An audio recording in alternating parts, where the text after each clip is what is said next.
লেখা কি বোঝা যায়? উম, ভাইয়া আপনি উদ্ভাষাটা না সরাইলে পারেন না, না দেখলে উদ্ভাসের এটা, পারেন না। না না, কিছু উদ্ভাসে পাবলিসিটি করা দরকার তো। আচ্ছা মানে এটা হলো গিয়া অনেকগুলো বই রাখছি তো, বইয়ের উপর করতেছি। উদ্ভাস কিন্তু আহ হ্যাঁ, ওটা সরানোর ট্রাই করছি, পাইনি। মুখস্থকে না বলুন, উদ্ভাসের সাথে না থাকা দরকার নেই, থাক। আচ্ছা সমস্যা নেই।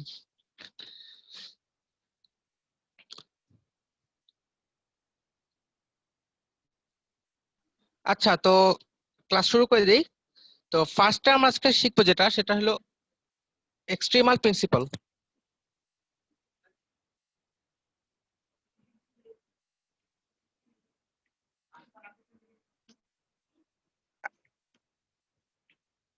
আচ্ছা তো ফার্স্টে আমরা যেটা দেখবো সেটা হলো এক্সট্রিমাল প্রিন্সিপাল অ্যাকচুয়ালি কি, এক্সট্রিম জিনিসটা থেকে বোঝা যায় যে অ্যাকচুয়ালি এটা নিয়ে কোনো, আমরা এক্সট্রিম কেস নিয়ে অ্যাকচুয়ালি কাজ করব। তো প্রথমত দেখো, আহ, আমি ধরো একটা সেট নিলাম, ঠিক আছে, কিছু নাম্বারের সেট। তো সে কিছু নাম্বার A1 A2 A3 এরকম করে কিছু নাম্বার নিলাম। তো আমি বলতে পারি কি যে এই নাম্বারগুলোর মধ্যে এমন একটা নাম্বার আছে যে নাম্বার সব এদের মধ্যে সবচেয়ে বড়, বা অর্থাৎ ওই নাম্বারের চেয়ে বড় কোনো নাম্বার নাই। আ- আর একটু সহজ করে বলি, ধরো একটা ক্লাসে 10 জন ছেলে আছে। তো আমরা কি বলতে পারি যে এদের মধ্যে সবচেয়ে লম্বা কে, এরকম আমরা একটা ছেলে খুঁজে পাবো। অথবা এমন দেখতে পাবো যে সবচেয়ে লম্বা কয়েকজন ছেলে আছে কিন্তু এদের চেয়ে কোনো লম্বা কেউ নাই। এক্সট্রিমাল প্রিন্সিপাল আমাকে এটাই বলে যে আমি এমন একটা একজনকে অ্যাটলিস্ট পাবো যে তাদের মধ্যে সবচেয়ে লম্বা। তো অ্যাকচুয়ালি এটা খুবই সাধারণ একটা প্রিন্সিপাল, মানে এটা আমরা সবাই অ্যাকচুয়ালি কমন সেন্স, এটাই কমন সেন্স দিয়েই বুঝতে পারি। যে ধরো 5 জন ছেলে আছে যে তাদের উচ্চতা হলো ধরো একজনের 6 ফিট, একজনের 5 ফিট, তো এরকম করে 5.5 ফুট। তো আমরা কি বলতে পারি যে এদের মধ্যে একজন আছে যে যে সবচেয়ে লম্বা। তো সিমিলারলি আমরা এখন এটা কি উচ্চতা, উচ্চতাকে একটা নাম্বার জাস্ট, নাম্বার, উচ্চতাকে আমরা জাস্ট নাম্বার দিয়ে রিপ্রেজেন্ট করি। তো আমরা সেইটাকেই, ডেফিনিশনটাকে আমরা এখন নাম্বার দিয়ে চিন্তা করি যে আমরা যদি এনটা নাম্বার নেই, A1 A2 A3 করে AN পর্যন্ত, তাহলে এই এনটা নাম্বারের মধ্যে আমি এমন একটা নাম্বার পাবো যেটা সবচেয়ে বড়। সাপোজ আমি একটু আরেকটা উদাহরণ দিয়ে বুঝাই। ধরো কয়েকটা নাম্বার লিখি, 10 7 3 6 22 12। তো ধরো এরকম করে আমি কয়েকটা লিখলাম। তো এদের মধ্যে কি আমি এমন একটা নাম্বার অলওয়েজ পাবো যেটা সবচেয়ে বড়। সিমিলারলি আমি এক্সট্রিমাল প্রিন্সিপাল দিয়ে আরেকটা জিনিস বলতে পারি যে আমি এরকম সবচেয়ে ছোট আরেকটা নাম্বার পাবো, যে যে নাম্বারটা এদের মধ্যে সবচেয়ে ছোট। যেমন এখানে আমি দেখতে পাই যে 3 হলো সবচেয়ে ছোট। তো অ্যাকচুয়ালি কি, আমি যখন সসীম সংখ্যক জিনিস নিব, সসীম সংখ্যক মানুষ থাকবে একটা জায়গায়, এদের মধ্যে আমি সবসময় সবচেয়ে ছোট উচ্চতার বা সবচেয়ে খাটো একটা মানুষ পাবো এবং সবচেয়ে লম্বা একজন মানুষ পাবো। তো এবার একটা জিনিস দেখো, ধরো একটা রুমে 5 জন মানুষ আছে এবং সবার উচ্চতাই 5 ফিট। তো সবার উচ্চতা যদি 5 ফিট হয় তাহলে কি আমি এমন কাউকে পাচ্ছি যে যার উচ্চতা বেশি? আমি কিন্তু এমন কাউকে পাচ্ছি না।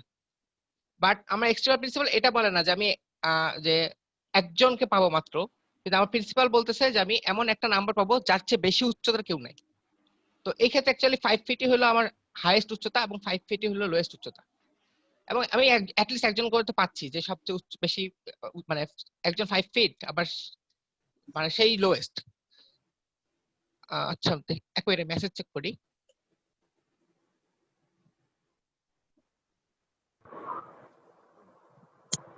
আচ্ছা, অবশ্যই। রেকর্ডিং, আচ্ছা রেকর্ড হচ্ছে এটা কি, আমি শিওর না। ভাই রেকর্ড হচ্ছে, উপরে রেকর্ডিং লেখা। আচ্ছা আচ্ছা ঠিক আছে, ওকে আচ্ছা। তো আমার মনে হয় যে আমি যদি উদাহরণ দেই তাইলে ক্লিয়ারলি বুঝতে পারবা।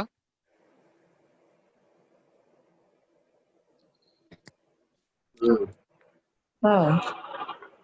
তো ফার্স্টে আমি যে উদাহরণটা দিব সেটা হইলো, তার অবস্থা তো অন্য কি হচ্ছে? হ্যাঁ হ্যালো, কেউ কিছু বলতেছো?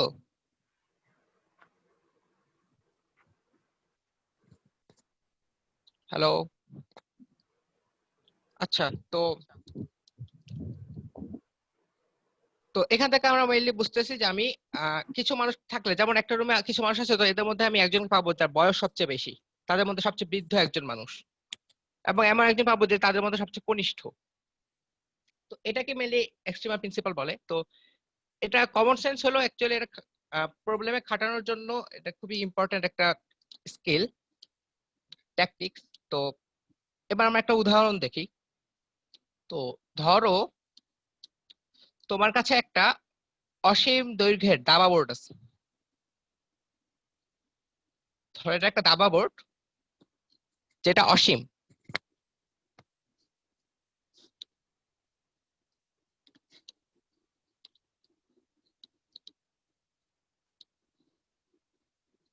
তো এই অসীম দাবা বোর্ডে আমি প্রতিটা ঘরে একটা করে নাম্বার বসাবো। তো নাম্বার গুলো এমন করে বসাবো যেন প্রতি ঘরের নাম্বার, এই যে দেখো এই স্কোয়ারটা চিন্তা করো। তো এই স্কোয়ারের কি সংলগ্ন চারটা স্কোয়ার আছে না, এই চারটা স্কোয়ার, এই চারটা স্কোয়ার, তো এই স্কোয়ারের সাথে একটা করে বাহু শেয়ার করতেছে। তো এটা এই চারটা স্কোয়ারকে আমি এই স্কোয়ারের প্রতিবেশী বলবো।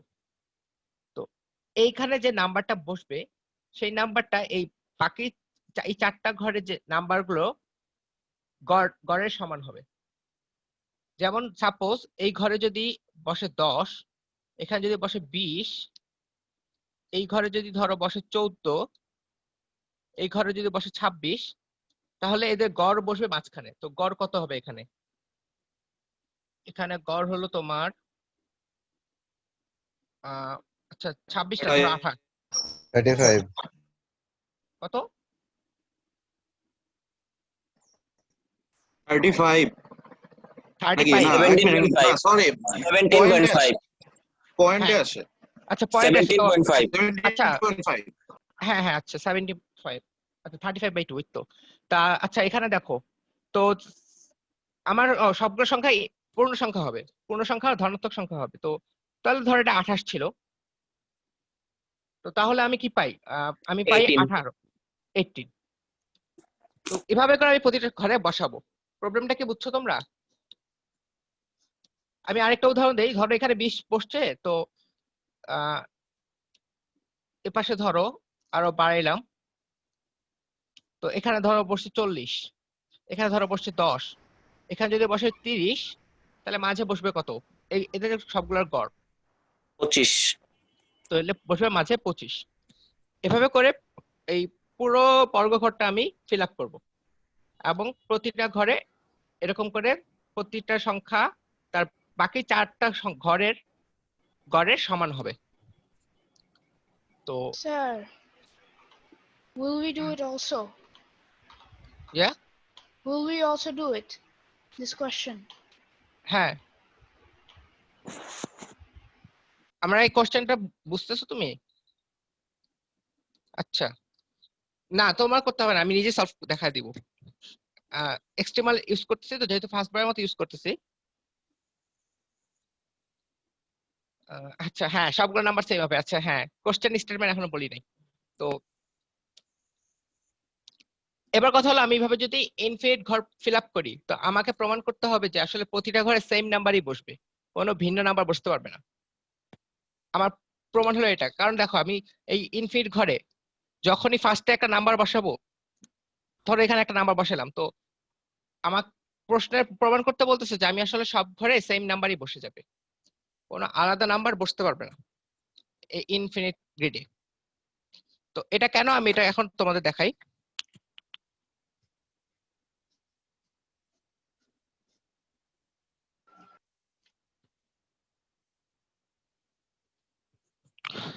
সো আমাকে দেখাইতে হবে সব ঘরে সেম নাম্বার বসতেছে।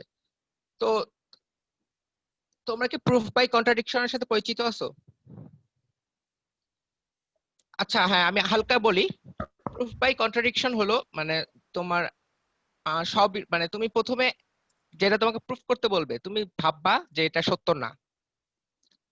যে ধরো তোমাকে প্রুফ করতে বললো কিছু একটা জায়গায় যে ধরো যে একটা নাম্বার, এই নাম্বারটার মান এত হবে, তুমি ধরবা যে এটার মান এত হবে না, ধরে তুমি দেখাইতে যাবা যে জিনিসটা কাজ করে কিনা। তখন তুমি প্রমাণ করে ফেলবা যে জিনিসটা অ্যাকচুয়ালি করতে করতে এক জায়গায় দেখা যাচ্ছে যে কোনো স্ববিরোধিতা আসতেছে, অর্থাৎ জিনিসটা ম্যাচ করবে না। এবং যেহেতু ওই জিনিসটা যেহেতু ভুল, তার মানে তুমি প্রথমে যেটা ধরছিলে সেটা ভুল। তো তার মানে বলা যায় তুমি যেটা ধরছিলে যেটা হবে না আসলে এটা ভুল, তার মানে ওটা হবেই, এরকম একটা ব্যাপার। এই প্রুফের মাধ্যমে তুমি জিনিসটা বুঝতে পারবা। তো আমরা কি ধরছি, আমাদের প্রমাণ করতে হবে যে প্রতিটা বর্গঘরে সেম নাম্বার বসবে, এটা প্রমাণ করতে হবে। তো আমরা ফার্স্টে ধরবো যে প্রতিটা ঘরে সেম নাম্বার আসলে বসবে না, সব ঘরে আলাদা আলাদা নাম্বার বসতেছে বা কিছু ঘরে আলাদা নাম্বার বসতেছে। তাহলে যদি আলাদা আলাদা নাম্বার বসে তাহলে কি, যেহেতু এটা সবাই ধনাত্মক পূর্ণ সংখ্যা, আমি এদের মধ্যে কি একটা সবচেয়ে ছোট একটা নাম্বার পাবো না? আমি কিন্তু অলওয়েজ একটা ছোট নাম্বার পাবো, যে নাম্বার হচ্ছে ছোট কোন নাম্বার এই ইনফিনিট বর্গে নাই। এটা কি তোমরা বুঝতেছো? জি ভাই। কারণ সবচেয়ে ছোট নাম্বার বলতে কি, সবচেয়ে ছোট ধনাত্মক সংখ্যা হলো 1, এরপর 2 3 4। তো এই ঘরে যদি 1 না থাকে তাহলে 2 আছে, যদি 1 থাকে তাহলে 1 সবচেয়ে ছোট, 1 না থাকলে যদি যেই সংখ্যাটা আছে এই নাম্বার লাইনের মধ্যে ফার্স্টেই, তো সেই সংখ্যাটাই সবচেয়ে ছোট। তো আমি আসলে সবসময় এটা কিন্তু আমি এক্সট্রিমাল প্রিন্সিপালের মাধ্যমে বলতে পারি যে আমি যদি এই বর্গঘরের বিভিন্ন নাম্বার থাকে তাহলে এই নাম্বারগুলো যদি আমি একটা সেট নিতে পারি, তো সেই সেটের একটা সবচেয়ে ছোট একটা এলিমেন্ট আছে, তো ধরি সেই সংখ্যাটা এ। তাহলে এরপর আমরা এখন খুঁজে বের করার চেষ্টা করছি এ কোন ঘরে বসছে। তো সাপোজ আমি জানি যে এ বসছে এই ঘরে, তো এ বসছে এই ঘরে। তো আমরা কি জানি এ হলো এই বাকি চারটা ঘরের গড়ের সমান। তো এই চারটা ঘরে তাহলে কি নাম্বার বসতে পারে এটা আমরা এখন খেয়াল করি। তো তার আগে আমরা এখন আরেকটা জিনিস দেখি। ধরো তোমার কাছে চারটা নাম্বার আছে এ বি সি ডি, যেখানে এর চেয়ে বি বড় অথবা সমান, বি এর চেয়ে সি বড় অথবা সমান, সি এর চেয়ে ডি বড় অথবা সমান। তাহলে আমি যদি এদের গড় করি, এই গড়ের মান কি এর চেয়ে বেশি হবে না, কারণ এ সবচেয়ে ছোট নাম্বার। তাহলে এই চারটা সংখ্যা গড় কিন্তু এর চেয়ে বড় হবে, কারণ বড় কারণ দেখা যায় চাইলেই যে A plus B plus C plus D by 4। তো আমি বি সি ডি এর জায়গায় আমি এ দিয়ে রিপ্লেস করি, তাহলে 4a/4 ইকুয়াল টু এ। তো যেহেতু আমি এ দিয়ে রিপ্লেস করলে এই রাশিটার মান কমে যাচ্ছে, তার মানে এই রাশিটার চেয়ে এই রাশিটার মান ছোট, অর্থাৎ এই চারটার গড় তোমার এর চেয়ে বড় হবে অলওয়েজ। কি করলা? হ্যালো, কে? অরিত্র মিউট করলে ভালো হয়। আচ্ছা, হ্যাঁ, অরিত্রকে মিউট করে মানে পোস্ট।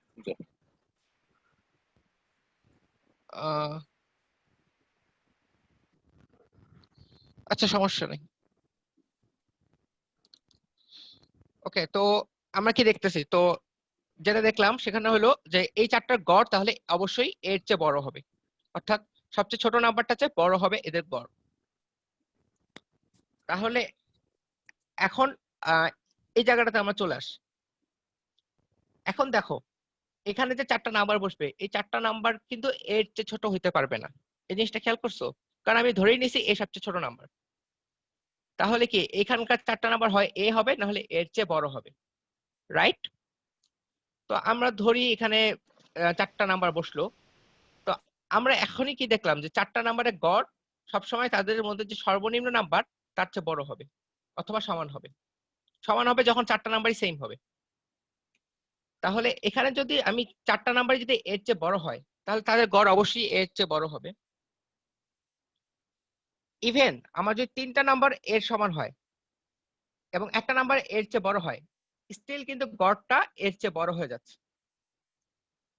দ্যাট মিনস অনলি একটা কেসেই এই জিনিসটা পসিবল, যদি আমার চারটা নাম্বারই এর সমান হয়।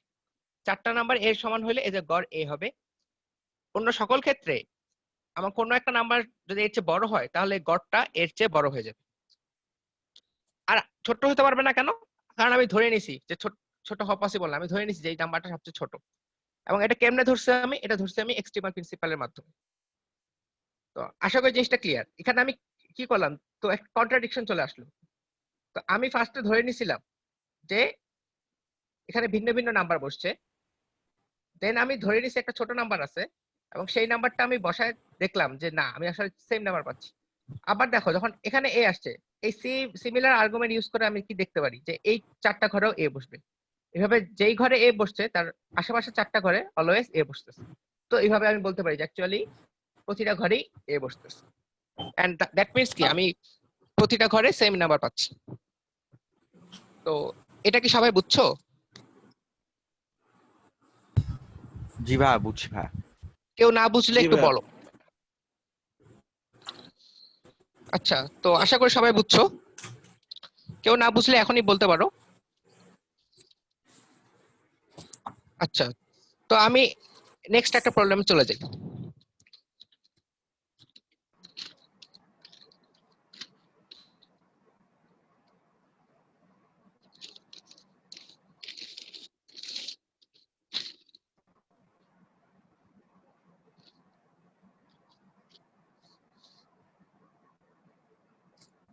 তো এই পয়েন্টটা এবার আমরা করব। এবার একটু জ্যামিতি টাইপ একটা প্রশ্ন দেখব। ধরো আমার কাছে কিছু বিন্দুর সেট আছে, অর্থাৎ সেট বলতে কি, জাস্ট স্পেসের উপর আমার কিছু পয়েন্ট আছে। এই পয়েন্টটাকে আমি একটা সেটের অন্তর্গত বলছি। তো এই সেটের বিশেষত্ব কি? এই সেটের বিশেষত্ব হইল, আমি যদি এই সেটের যে কোনো একটা এলিমেন্ট নেই, ধরো এটা নিলাম, ধরো এই সেটের একটা বিন্দু হলো এ, অর্থাৎ এই সেটটা আমি এস দিয়ে ডিনোট করি, তাহলে এই এ হলো এস এর অন্তর্গত। তাহলে আমি বলতে পারি যে আমি এমন দুইটা বিন্দু এম আর এন পাবো এই সেটের মধ্যে, যেন এই এ বিন্দুটা হলো এম আর এন এর মধ্যবিন্দু। আমি আরেকবার বলতেছি, আমি প্রথমে আমি এই সেটের মধ্যে যে কোনো একটা বিন্দু নিব এবং দেখা যাচ্ছে যে আমি অলওয়েজ এমন অন্য দুটা বিন্দু পাচ্ছি যাদের মধ্যবিন্দু হলো এ। অর্থাৎ ধরো আমি আবার এই বিন্দুটা নিলাম, তো হয়তো দেখা যাবে যে এইটার এই পাশে আরেকটা বিন্দু আছে যেন এই দুটা বিন্দুর মধ্যবিন্দু হলো এই বিন্দুটা। আবার হয়তো দেখা যাবে যে আমি এই বিন্দুটা নিলাম, তাহলে দেখা যাচ্ছে যে এই দুটা বিন্দুর হয়তো মধ্যবিন্দু হলো এটা। তো এরকম করে এই সেটের যে কোনো একটা বিন্দু নিলে সেই বিন্দুটা কোশ্চেনটা ফার্স্ট থেকে আরেকবার বলুন। আচ্ছা ঠিক আছে। তো ফার্স্ট অফ অল আমি একটা বিন্দুর সেট নিছি। তো এই সেটটার একটা বিশেষত্ব আছে। এই সেটটার বিশেষত্ব হলো এই সেটের যে কোনো বিন্দু নিলে সেই বিন্দুটা ওই সেটেরই অন্য দুটা বিন্দুর মধ্যবিন্দু। মধ্যবিন্দু মানে আমি যদি, যেমন এই বিন্দুটা আমি যখন নিলাম, ধর এই বিন্দুটা এ, আমি সাথে সাথে এমন দুইটা বিন্দু হ্যাঁ, পাইলাম ওই এম আর এন। বিন্দুটা অন্য বিন্দু তোমার কথা কেটে কেটে আসতেছে।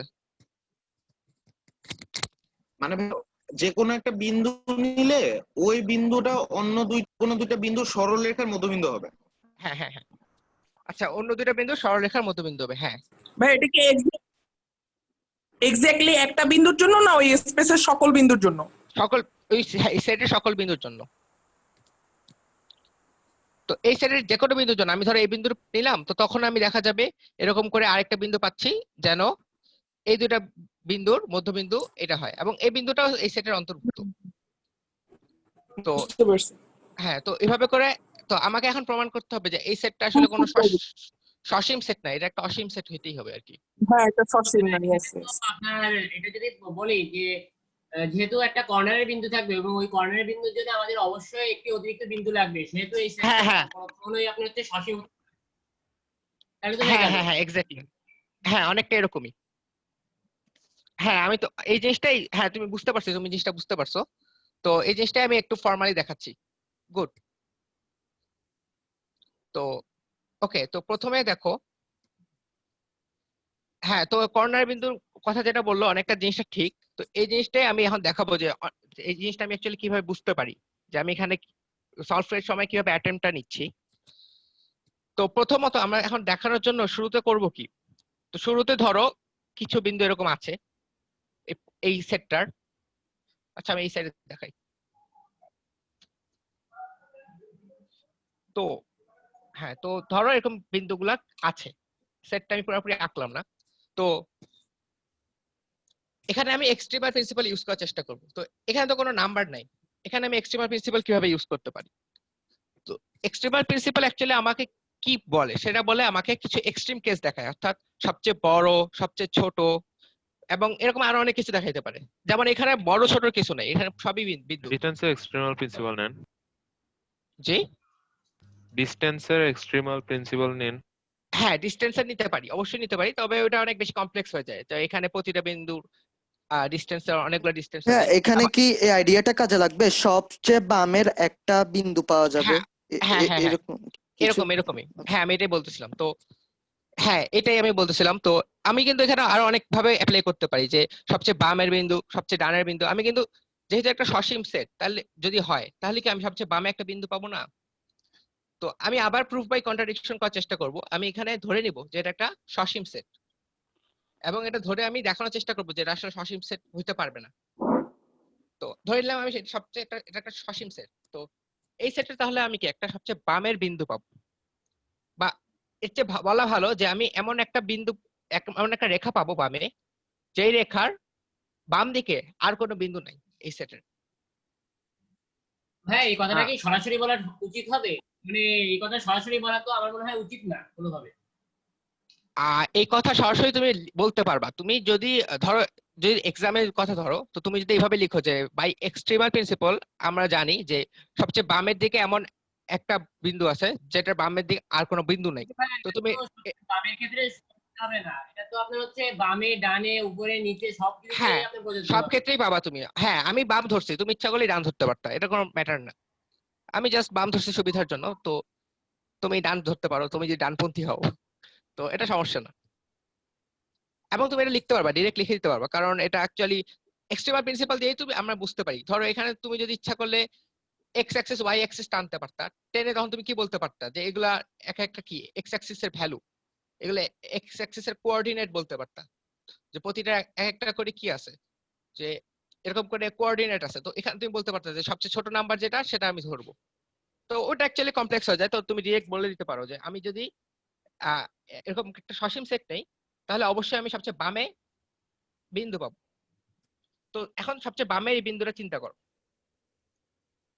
এই বিন্দুটা তো সবচেয়ে বামের। তো আমি বিন্দুটা থেকে এই বরাবর রেখা টেনে দিচ্ছি। তো এই রেখার বাম পাশে কোনো বিন্দু নাই, এটা আমি এক্সট্রিমাল প্রিন্সিপালের মাধ্যমে বলতে পারি।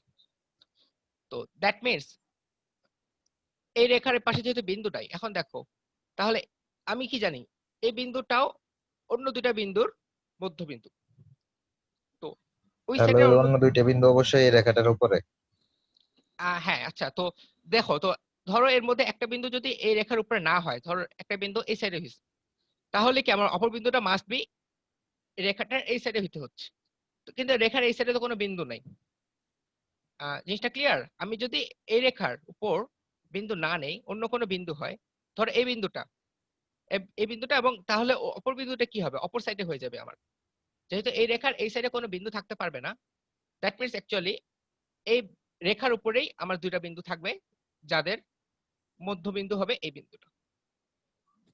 তো দ্যাট মিনস আমি এই রেখাটা যে পাইলাম, আমাকে এখন দেখতেছি আমি যে এই রেখার উপরেই তাহলে আমার এই দুইটা বিন্দু থাকবে।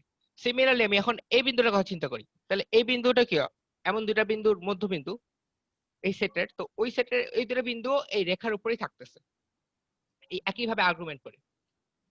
তো এভাবে করে আমি অনেকগুলো বিন্দু হয়তো এই রেখার উপর পাইতে পারি। তো আমি যেহেতু ধরে নিচ্ছি যে এই সেটটা সসীম, তার মানে কি এই রেখার উপরে বিন্দু সংখ্যা সসীম।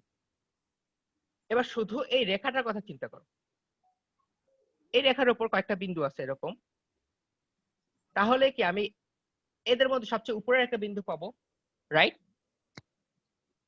এদের মধ্যে এমন একটা বিন্দু থাকবে যার উপরে আর কোনো বিন্দু নাই। এটা কিন্তু আমি এক্সট্রিমাল প্রিন্সিপালের মাধ্যমে বলতে পারি। জিনিসটা বুঝতে পারছো? আগেরবার আমি কি করছি যে সবচেয়ে বাম দিকে একটা রেখা টানছি, যে বাম এর বামে কোনো বিন্দু নাই। আর এখন আমি বলতেছি যে এই রেখাটার উপরের দিকে কোনো বিন্দু নেই, যেহেতু এটা সসীম। তাহলে ধরো সবার উপরে এই জায়গাটাতে, ধর এই বিন্দুটা হলো এরকম যেটা সবচেয়ে বামে এবং সবচেয়ে উপরে এখানে। সো কি এইটার উপরে আর কোনো, এই রেখার উপরে কোনো বিন্দু নাই, এটার বামে কোনো বিন্দু নেই। বাট আমরা জানি কি এই সেটটার প্রতিটা বিন্দুর জন্য আমি অপর দুইটা বিন্দু পাবো। তার মানে এইটার জন্য আমি এমন দুইটা বিন্দু পাবো যাদের মধ্যবিন্দু হলো এটা। বাট ওই দুইটা বিন্দু তো আমি কোথাও বসাইতে পারতেছি না, কারণ এই রেখার এই সাইডে বিন্দু বসতে পারবে না, এবং এই সাইডে যদি বিন্দু বসে তাহলে কিন্তু আমার উপরে বিন্দু বসতে হবে। আমি ধরো এখানে আরেকটা রেখা টানলাম, তো এই রেখার উপরে বিন্দু নাই, থাকতে পারবে না। এন্ড এই রেখার বাম বাম দিকে কোনো বিন্দু থাকতে পারবে না। সো বিন্দু শুধু এই জায়গাটাতে থাকতে পারবে। তো এই রিজনে যদি একটা বিন্দু থাকে, আরেকটা বিন্দুকে তো এই সাইডে থাকতে হবে। সবচেয়ে কর্নারের পয়েন্টটা। হ্যাঁ, এটা সবচেয়ে কর্নারের পয়েন্ট। তো দ্যাট মিনস আমি অ্যাকচুয়ালি এমন কোন দুইটা বিন্দুর এখানে কনস্ট্রাক্ট করতে পারবো না যার জন্য এই বিন্দুটা ওই দুইটা বিন্দুর মধ্যবিন্দু হবে। তাহলে কি হইলো? হ্যাঁ বলো। এটা কি প্রমাণ করা যাবে ও যে হয়ে গেল। মানে এই গাণিতিক ভাবে যে এক পাশে এই মানে সবচেয়ে কোণের বিন্দুটার অপর পাশে একটা বিন্দু থাকতেই হবে, মানে ম্যাথমেটিক্যালি মুখে মুখে কথা দিয়ে না? ম্যাথমেটিক্যালি, আচ্ছা হ্যাঁ ম্যাথমেটিক্যালি অবশ্যই দেখানো যাবে। সেই ক্ষেত্রে তোমার অনেক বেশি কমপ্লেক্স হয়ে যাবে জিনিসটা। তুমি এভাবেই দেখালে অ্যাকচুয়ালি সবচেয়ে সহজে দেখানো যায়। ম্যাথমেটিক্যালি আমি যেটা বলছি, তুমি কার্টেসীয় কোঅর্ডিনেট মানে কার্টেসীয় স্থানাঙ্ক, এখানে কার্টেসীয় স্থানাঙ্ক বসাইতে পারো যে আমি এরকম করে এক্স অ্যাক্সিস ওয়াই অ্যাক্সিস টানবো, টানার পর আমি এমন ভাবে টানবো যেন সব বিন্দু এক্স অ্যাক্সিসের এই সাইডে থাকে।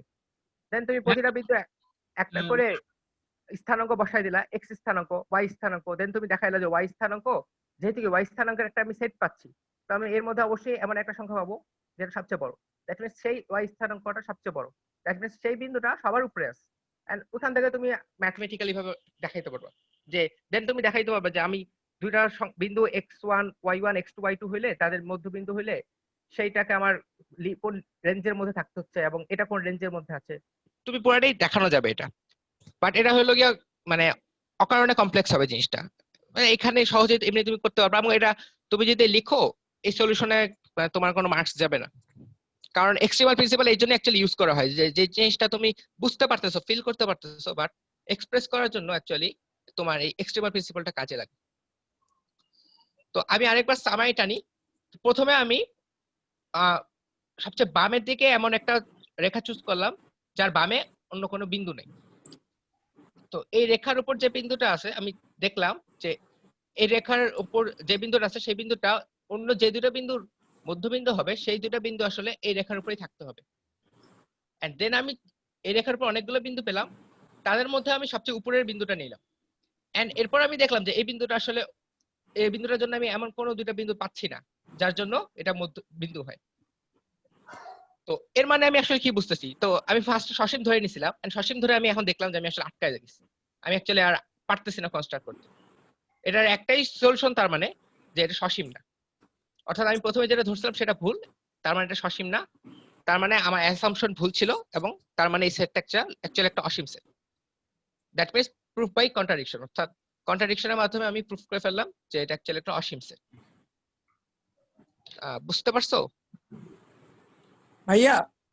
হ্যাঁ জি ভাইয়া। জি ভাই। ভাইয়া এই যে আচ্ছা। ফার্স্ট যে কোশ্চেনটা ছিল না, প্রথম কোশ্চেনটা, ওইটার স্টেটমেন্ট একটু বলতে পারবেন? আমি একটু লেটলি জয়েন করেছি, জাস্ট স্টেটমেন্টটা। আচ্ছা আচ্ছা, তো স্টেটমেন্টে ছিল এরকম যে তোমার কাছে একটা ইনফিনিট চেস বোর্ড ছিল।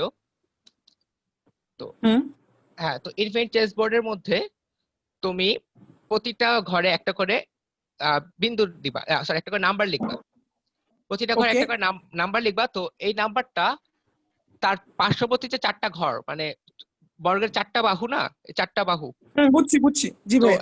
এই চারটা যে ঘর, হ্যাঁ এই চারটা ঘরে যে নাম্বার বসবে সেই নাম্বারের গড়ের সমান হবে মাঝের নাম্বারটা। গড়ের সমান হবে, প্রুফ করতে হবে সবগুলো সমান হবে।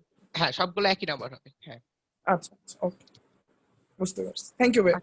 আচ্ছা, তো এবার আমরা আরেকটা প্রিন্সিপাল শিখি, পিজন হোল প্রিন্সিপাল।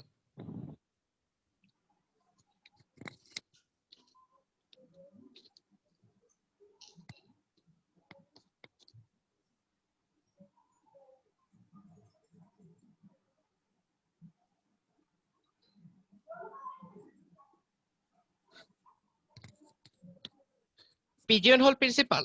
তো পিজিয়ন মানে কবুতর, হোল মানে গর্ত বা খাঁচা যেটা বলো। তো পিজিয়ন হোল প্রিন্সিপাল অ্যাকচুয়ালি কি? এটা অ্যাকচুয়ালি মানে এটার বাংলায় অনেক সময় অনেকে ওরকম অনুবাদ করে যে কবুতরের খোপ থিওরি। তো পিজিয়ন হোল প্রিন্সিপালের আরেকটা নাম আছে বক্স প্রিন্সিপাল, বক্স অর্থাৎ বাক্স। তো বক্স প্রিন্সিপাল। তো এবার প্রিন্সিপাল ডিরিচলেস বক্স প্রিন্সিপাল। হ্যাঁ। তো এবার আমি জিনিসটা দেখাই যে অ্যাকচুয়ালি জিনিসটা কি। তো ধরো তোমার কাছে কবুতর আছে, এমটা কবুতর আছে, এন্ড তোমার কাছে এনটা খাঁচা আছে, এবং তোমার কাজ হলো এই এমটা কবুতরকে এনটা খাঁচার মধ্যে ঢুকানো। তো সাপোজ এম এর মান এন এর চেয়ে বড়, অর্থাৎ কবুতর সংখ্যা খাঁচার চেয়ে বেশি। তো এখান থেকে আমি আসলে কি বলতে পারি, আমি যদি সবগুলো কবুতরকে খাঁচায় ঢুকাই, তার মানে এমন একটা খাঁচা আছে যেখানে একের অধিক কবুতর আছে। আমি সহজে বুঝাই জিনিসটা। ধরো তোমার কাছে অনেকগুলো কবুতর আছে, অনেকগুলো খাঁচা আছে, কবুতরের সংখ্যা খাঁচার চেয়ে বেশি। তুমি যদি সবগুলো কবুতরকে ওই খাঁচার মধ্যে ঢুকাইতে পারো, তার মানে আমি এমন একটা খাঁচা পাবো সেই খাঁচায় কবুতরের সংখ্যা একের চেয়ে বেশি। বুঝতে পারছো সবাই? স্টেটমেন্টটা বুঝছো আশা করি। তো এই Yeah. এটা এটা প্রুফ অ্যাকচুয়ালি বলার কিছু নাই, এটা তোমরা শুনেই বুঝতেছো হ্যাঁ এটা তো হবেই। যে আমি যদি কবুতর বেশি থাকে তাহলে কি আমার খাঁচা যেহেতু কম, প্রতি রাতে একটা করে ঢুকাইলে তো সব কবুতর ঢুকাইতে পারবো না। দ্যাট মিনস কোন খাঁচায় বেশি কবুতর ঢুকাইতে হবে। তো সেম জিনিসটা অ্যাকচুয়ালি চকলেট দিয়েও বলা যায় যে তোমার কাছে অনেকগুলো চকলেট থাকলে আর অনেকগুলো বক্স থাকলে, যদি চকলেটের সংখ্যা বক্সের চেয়ে বেশি হয় তাহলে সবগুলো চকলেটকে বক্সে ঢোকানোর পর তুমি এমন একটা বক্স পাবা যেই বক্সে চকলেটের সংখ্যা একের অধিক। তো আমরা মোটামুটি স্টেটমেন্টটা হয়তো বুঝছি। তো এবার উদাহরণ দেই কিছু। ধরো একটা রুমে 13 জন মানুষ আছে। তো এই 13 জন মানুষ প্রমাণ করে যে এদের মধ্যে এমন 2 জন মানুষ আছে যাদের জন্ম মাস সেম, অর্থাৎ তারা একই মাসে জন্মগ্রহণ করছে। অনেকজন এই যে অন্যভাবে 12টা মাস 13 জন। হ্যাঁ 20 জন হল প্রিন্সিপাল। হ্যাঁ এক্স্যাক্টলি। যেহেতু আমার মাস কয়টা 12টা, তো যেহেতু 12টা মাস, 13টা কবুতর 12। হ্যাঁ 13টা কবুতর। আচ্ছা হ্যাঁ, মানুষকে যদি কবুতর ধরো তাহলে 13টা কবুতর, আর মাসকে যদি তুমি খাঁচা ধরো তাহলে 12টা খাঁচা। তো আমার যদি প্রতিটা মাসেও একজন করে জন্মায় তাহলে আমি স্টিল একজন মাস বাকি থাকতেছে। তো তাকে তো কোনোদিন জন্মাইছে সে অবশ্যই, তাহলে সেই মাসে আমি অ্যাকচুয়ালি 2 জন পেয়ে যাচ্ছি। তাহলে আমি কি বলতে পারতেছি? তো আমি এই জিনিসটাই দেখো, আমি এখন যদি এটা নর্মালি লিখতে দিতাম তাহলে এটা তো আমি এইভাবে লিখতে অসুবিধা, বুঝাইতে অসুবিধা যে হ্যাঁ দেখেন 13 জনের মধ্যে অবশ্যই 2 জন একই মাসে হবে। তো আমি পিজন হোল প্রিন্সিপালের মাধ্যমে ডিরেক্ট বলে দিতে পারি যে by pigeonhole principle we can say that there are at least 2 people who are born in same month. তো এভাবে আমি বলে দিতে পারি যে অ্যাকচুয়ালি 2 জন মানুষ সেম মাসে জন্মগ্রহণ করছে। তো এবার একটা খুব একটা কমন এক্সাম্পল দেখাই। ধরো একটা রুমে n জন মানুষ আছে, n জন মানুষ, ধরো একটা পার্টি, এখানে n জন মানুষ আছে এবং তারা নিজেদের মধ্যে হ্যান্ডশেক করা শুরু করছে। তো যে যার সাথে ইচ্ছা মতো হ্যান্ডশেক করতেছে, কোনো নিয়ম নাই যে সবার সাথে হ্যান্ডশেক করতে হবে বা কারোর সাথে হ্যান্ডশেক করা যাবে না, এমন কোনো কিছু নাই। যার যত জনের সাথে ইচ্ছা হ্যান্ডশেক করতেছে। তো হ্যান্ডশেক পর্ব শেষে প্রমাণ করো যে, আচ্ছা সরি দাঁড়াও, তো হ্যান্ডশেক পর্ব শেষে তুমি প্রত্যেককে তার হ্যান্ডশেকের সংখ্যা বলতে বললা যে আপনি কতজনের সাথে হ্যান্ডশেক করছেন। এই নাম্বারটা তুমি ধর লিখে নিলা। আচ্ছা, তো এভাবে করে তুমি যদি ধর লিখলা, তো প্রমাণ করো যে তুমি এমন 2 জন মানুষ পাবা যাদের 2 জনের হ্যান্ডশেক সংখ্যা সমান, যাদের হ্যান্ডশেকের সংখ্যা সমান। করোনার সময় হ্যান্ডশেক, আচ্ছা হ্যাঁ করোনার সময়, ধরো এটা করোনার আগের প্রবলেম, এটা আসলে অনেক আগের প্রবলেম। বা ধরি ভবিষ্যতে ইনশাল্লাহ যখন আবার সব ভালো হয়ে যাবে তারপরে হয়তো আমরা এরকম প্রবলেম পাবো। তো হাইপোথেটিক্যালি ধরে নাও যে করোনা নাই এবং মানুষ হ্যান্ডশেক করতেছে। তো হ্যাঁ, তো আমি যেটা বলতেছিলাম, তো n জন মানুষ আছে তারা হ্যান্ডশেক করতেছে যে যার সাথে ইচ্ছা। প্রমাণ করো যে তাদের মধ্যে যে যার সাথে যেভাবেই হ্যান্ডশেক করুক না কেন আমি এমন অ্যাটলিস্ট 2 জনকে পাবো। খেয়াল করো অ্যাটলিস্ট 2 জন, 2 জনের বেশি হইতে পারে, বাট আমি 2 জনকে পাবোই যাদের হ্যান্ডশেকের সংখ্যা সেম। তো এটা প্রমাণ করব কিভাবে? ভাই এটা আপনি প্রথমে ধরে নেবেন যে কন্ট্রাডিকশনের মাধ্যমে যে আপনি হচ্ছে সবাই আপনার করতে পেরেছে এবং সেই হ্যান্ডশেকের সংখ্যা ছিল 1 2 3 4 5 6 এইভাবে n পর্যন্ত। তারপরে আপনি হ্যাঁ, বলি আচ্ছা দেখো, আমরা হ্যাঁ আমরা দেখতেছি যে n জন মানুষ, এখন একজন হাইয়েস্ট করতে পারে n-1টা হাইয়েস্ট। তো হ্যাঁ। দেখা যেতেছে n জন মানুষ n-1টা পিজিয়ন হোল প্রিন্সিপাল সেম। না, কিন্তু at জিরো least তো হইতে দুইজন পারে। পাওয়া যাবে। ওয়েট এক মিনিট, যদি জিরো হয় তাহলে হ্যাঁ, আপনি জিরো বলুন। জিরো থেকে n-1 তো n টা সংখ্যাই হইলো, তাহলে পিজন হল কিভাবে মারবা? ভাইয়া 0 আর n-1 একসঙ্গে হতে পারবে না। হ্যাঁ জিরো যে আছে হ্যাঁ জিরোটা হ্যাঁ, তো- তার জন্য তো n-1 আর প্রযোজ্য হবে না। আচ্ছা হ্যাঁ মানে গুড, 0 হলে n-1 থাকবে না, n-1 হলে 0 থাকবে না, সো একটা বাদ হ্যাঁ হয়ে যাবে। হ্যাঁ এক্স্যাক্টলি। আচ্ছা তো আমি এখন বলি, তাহলে অন্যদের বোঝার কি জন্য বলে বলি। দেন? হ্যাঁ। তোমরা বুঝতে হ্যাঁ, পারছো, গুড, কংগ্রাচ, মানে তোমরা ভালো করছো। তো জিনিসটা বুঝাই, তো জিরো আর n-1 একসাথে থাকতে পারবে না। আচ্ছা তো প্রথমে আমি এখন জিনিসটা বুঝাই। তো nটা মানুষ আছে, তো একজন মানুষ সর্বোচ্চ কতজনের সাথে হ্যান্ডশেক করতে পারে? n-1 জন, কারণ সে তো নিজের সাথে হ্যান্ডশেক করতে পারবে না। তো আমি কি পাইলাম? সর্বোচ্চ হ্যান্ডশেক হতে পারে n-1। তো আরেকজন পাইতে পারে যে n-2 জনের সাথে করছে, আরেকজন পাইতে পারে n-3 জনের সাথে করছে। এভাবে কি আমি এমন একজন মানুষ পাইতে পারি যে একজনের সাথে করছে, হয়তো আমি এমন একজন মানুষ পাইতে পারি যে 0 জনের সাথে করছে। আমার কি পসিবল কি এর মধ্যে সর্বনিম্ন 0 জন কেউ যদি এমন থাকে কারোর সাথে হ্যান্ডশেক করে নাই, তাহলে 0 হতে পারে। সর্বোচ্চ হতে পারে কি n-1 জন, যদি সে সবার সাথে হ্যান্ডশেক করে। এখন খেয়াল করো, ধরো একজন মানুষ যদি সবার সাথে হ্যান্ডশেক করে, তার মানে কি এমন কোন মানুষ থাকতে পারবে না যে কারোর সাথে হ্যান্ডশেক করে নাই। কারণ যেহেতু এই মানুষটা সবার সাথেই হ্যান্ডশেক করছে রুমের, তার মানে কি সবার হ্যান্ডশেকের সংখ্যা অ্যাটলিস্ট 1। দ্যাট মিন্স তখন এমন কোন মানুষ থাকতে পারবে না ওই রুমে যার হ্যান্ডশেকের সংখ্যা 0। একইভাবে যদি ওই রুমে এমন কোন মানুষ থাকে যার হ্যান্ডশেকের সংখ্যা 0, সে কারোর সাথে হ্যান্ডশেক করে নাই, একলা একলা বসেছিল পার্টিতে, তো তার মানে কি তার সাথে তো কেউই হ্যান্ডশেক করতে পারেনি, তাহলে ওই রুমে এমন কোন মানুষ থাকা পসিবল না যার হ্যান্ডশেকের সংখ্যা n-1, কারণ সে তো এই মানুষটার সাথে হ্যান্ডশেক করতে পারে। দ্যাট মিন্স আমি বুঝলাম যে এই n-1 আর 0 এই দুটার মধ্যে যে কোনো একটা পসিবল আর একটা পসিবল না। তাহলে এই n-1 0 এর মধ্যে এই দুইটা পসিবিলিটির মধ্যে যে কোনো একটা হবে। তো আর বাকি নাম্বার কয়টা? বাকি নাম্বার 1 থেকে n-2টা। তো আমি এখানে আমি পাচ্ছি n-2টা নাম্বার, এবং এই দুইটার মধ্যে আমি যে কোনো একটা পসিবল আউটকাম পাচ্ছি, তো +1। সুতরাং হ্যান্ডশেকের সংখ্যা টোটাল n-1 ধরনের হতে পারে। অর্থাৎ আমি যদি সবার নাম্বার লিস্ট করা শুরু করি, আমি টোটাল n-1 ধরনের নাম্বার দেখতে পারবো। এর চেয়ে বেশি ভ্যারাইটির নাম্বার দেখা পসিবল না। এখন দেখো আমার কাছে মানুষ আছে কতজন? n জন। আমার হ্যান্ডশেকের সংখ্যার পসিবিলিটি কত? n-1 জন। That means pigeonhole principle. আমি n-টা মানুষকে যদি কবুতর ধরি এবং n-1 কে আমি যদি খাঁচার মতো ধরি, তাহলে কি পাচ্ছি? অবশ্যই এমন দুইজন মানুষ আছে যারা অ্যাকচুয়ালি সেম সংখ্যক হ্যান্ডশেক করছে। জিনিসটা বুঝতে পারছো সবাই? কেউ বুঝতে না পারলে একটু বলো। না বুঝছি ভাই। আচ্ছা যদি কেউ না বুঝো তাহলে একটু বলো। আচ্ছা হ্যাঁ, আচ্ছা আই ডোন্ট আন্ডারস্ট্যান্ড, একজন বলছে। আচ্ছা এখানে ওকে, হাত তোলার একটা অপশন আছে, তোমরা সবাই সেটা ইউজ করতে পারো, তাহলে রাখতে সুবিধা হবে, এরকম বারবার বলতে হবে না। কেউ যদি কোনো কোশ্চেন থাকে তাহলে হ্যান্ড করে দিবা। হ্যাঁ হ্যাঁ এটা করলে ভালো হয়। হ্যাঁ তো আচ্ছা, তো আমি আরেকবার বলি।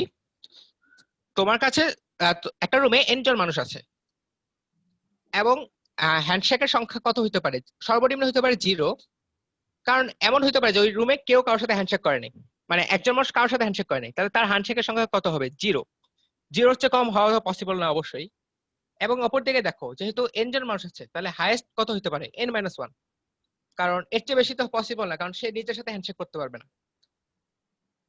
এত 0 থেকে n-1 এগুলো হলো আমার পসিবল ভ্যালু। এবার জিনিসটা খেয়াল করো, ধরো একজনের হ্যান্ডশেকের সংখ্যা 0, তার মানে কি সে ওখানে কারোর সাথে হ্যান্ডশেক করেনি। ও যেহেতু কারোর সাথে হ্যান্ডশেক করেনি, তাহলে অন্য কোনো লোক তার সাথে হ্যান্ডশেক করতে পারে নাই, তাহলে অন্য কোনো লোকের হ্যান্ডশেকের সংখ্যা n-1 হইতে পারবে না। কারণ সে যদি n-1 হবে তখনই যখন সে ওই রুমের সবার সাথে হ্যান্ডশেক করবে। তো তো তার মানে যদি এমন কোনো লোক থাকে যার হ্যান্ডশেকের সংখ্যা 0, তাহলে ওই রুমে n-1 হ্যান্ডশেক বিশিষ্ট কোনো লোক থাকতে পারবে না। একইভাবে ওই রুমে যদি কোনো লোকের n-1 সংখ্যক হ্যান্ডশেক হয়, সে সবার সাথে হ্যান্ডশেক করছে, তার মানে কি প্রতিটা লোকই তার সাথে হ্যান্ডশেক করছে, তাহলে প্রতিটা লোকেরই হ্যান্ডশেকের সংখ্যা অ্যাটলিস্ট 1 হবে। তার মানে সেই রুমে 0 হ্যান্ডশেক বিশিষ্ট কোনো লোক থাকতে পারবে না।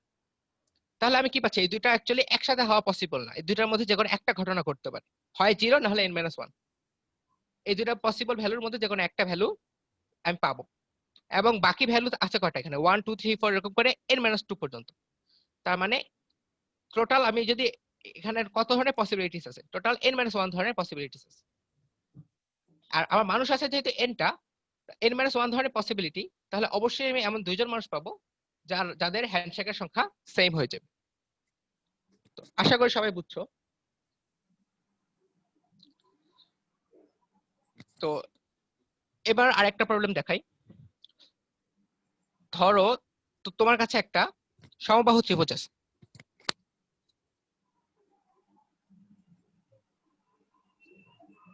এই সমবাহু ত্রিভুজের প্রতিটা বাহুর দৈর্ঘ্য হলো 2। তো ধরো এটা হলো গিয়া তোমার, ধরো এটা আছে, তো তুমি হলো গিয়া এর মধ্যে বুলেট মারলা, ধরো 5টা, তো 5টা বুলেট নিক্ষেপ করা হলো। তো এই 5টা বুলেট প্রমাণ করতে হবে যে 5টা বুলেটের মধ্যে এমন 2টা বুলেট আছে, ধরো 5টা বুলেটই এই ত্রিভুজের মধ্যে আঘাত করছে, ধরো এখানে একটা করলো, এখানে একটা করলো, এখানে একটা করলো, এরকম করে করছে 5টা। প্রমাণ করতে হবে যে এদের মধ্যে এমন 2টা বুলেট আছে যাদের মধ্যে দূরত্ব 1 এর কম। মানে সবসময় আমি এই 5টা বুলেটের মধ্যে এমন 2টা বুলেট পাবো যাদের মধ্যবর্তী দূরত্ব 1 এর কম। তো ধরো আমি আঁকি, এখানে ধর একটা বুলেট আঘাত করছে, এখানে একটা করছে, এখানে একটা করলো, এখানে একটা করলো, এখানে একটা করলো। ভাইয়া সলিউশন বলবো? এখানে তো সলিউশন না, এটা প্রবলেম স্টেটমেন্ট। না সেটা সলিউশন একটা ভাগে ভাগ করলে হয়। হ্যাঁ আচ্ছা, হ্যাঁ আমি সলিউশনটা তাহলে ওনাদের দেখাই, তুমি বুঝছো আমি ভালো। ওকে, তো হ্যাঁ বাকিরা আমি প্রশ্নটা একবার বলি, বাকিরা একটু ট্রাই করিও এটা। তো আমার এই ট্রায়াঙ্গেলের উপর 5টা পয়েন্ট, 5টা বুলেট নিক্ষেপ করা হলো। তো প্রমাণ করতে হবে যে এর মধ্যে অন্তত এমন 2টা বুলেট আছে যাদের মধ্যবর্তী দূরত্ব, এই দূরত্বটা 1 এর কম। তো এটা হলো প্রবলেমটা। অলরেডি একজন আমাকে বলছে সলিউশন, তো আর কেউ ট্রাই করো একটু, এটা আসলে কিভাবে করা যায়। আমার 4টা কনগ্রুয়েন্ট পার্টে ভাগ করলে হয়ে যায়। হ্যাঁ হ্যাঁ, আচ্ছা তো আমি সলিউশনটা বলে দিই এটার, তোমাদের প্র্যাকটিস করার জন্য অনেক প্রবলেম আছে, সমস্যা নাই। তো এটা প্রতিটা বাহুর দৈর্ঘ্য 2, তো আমি কি করব, এই প্রতিটা বাহুর মধ্যবিন্দুটা নেই। ওকে, তো মধ্যবিন্দুটা নিয়ে, আচ্ছা আমি আরেকটা ছবি আঁকি।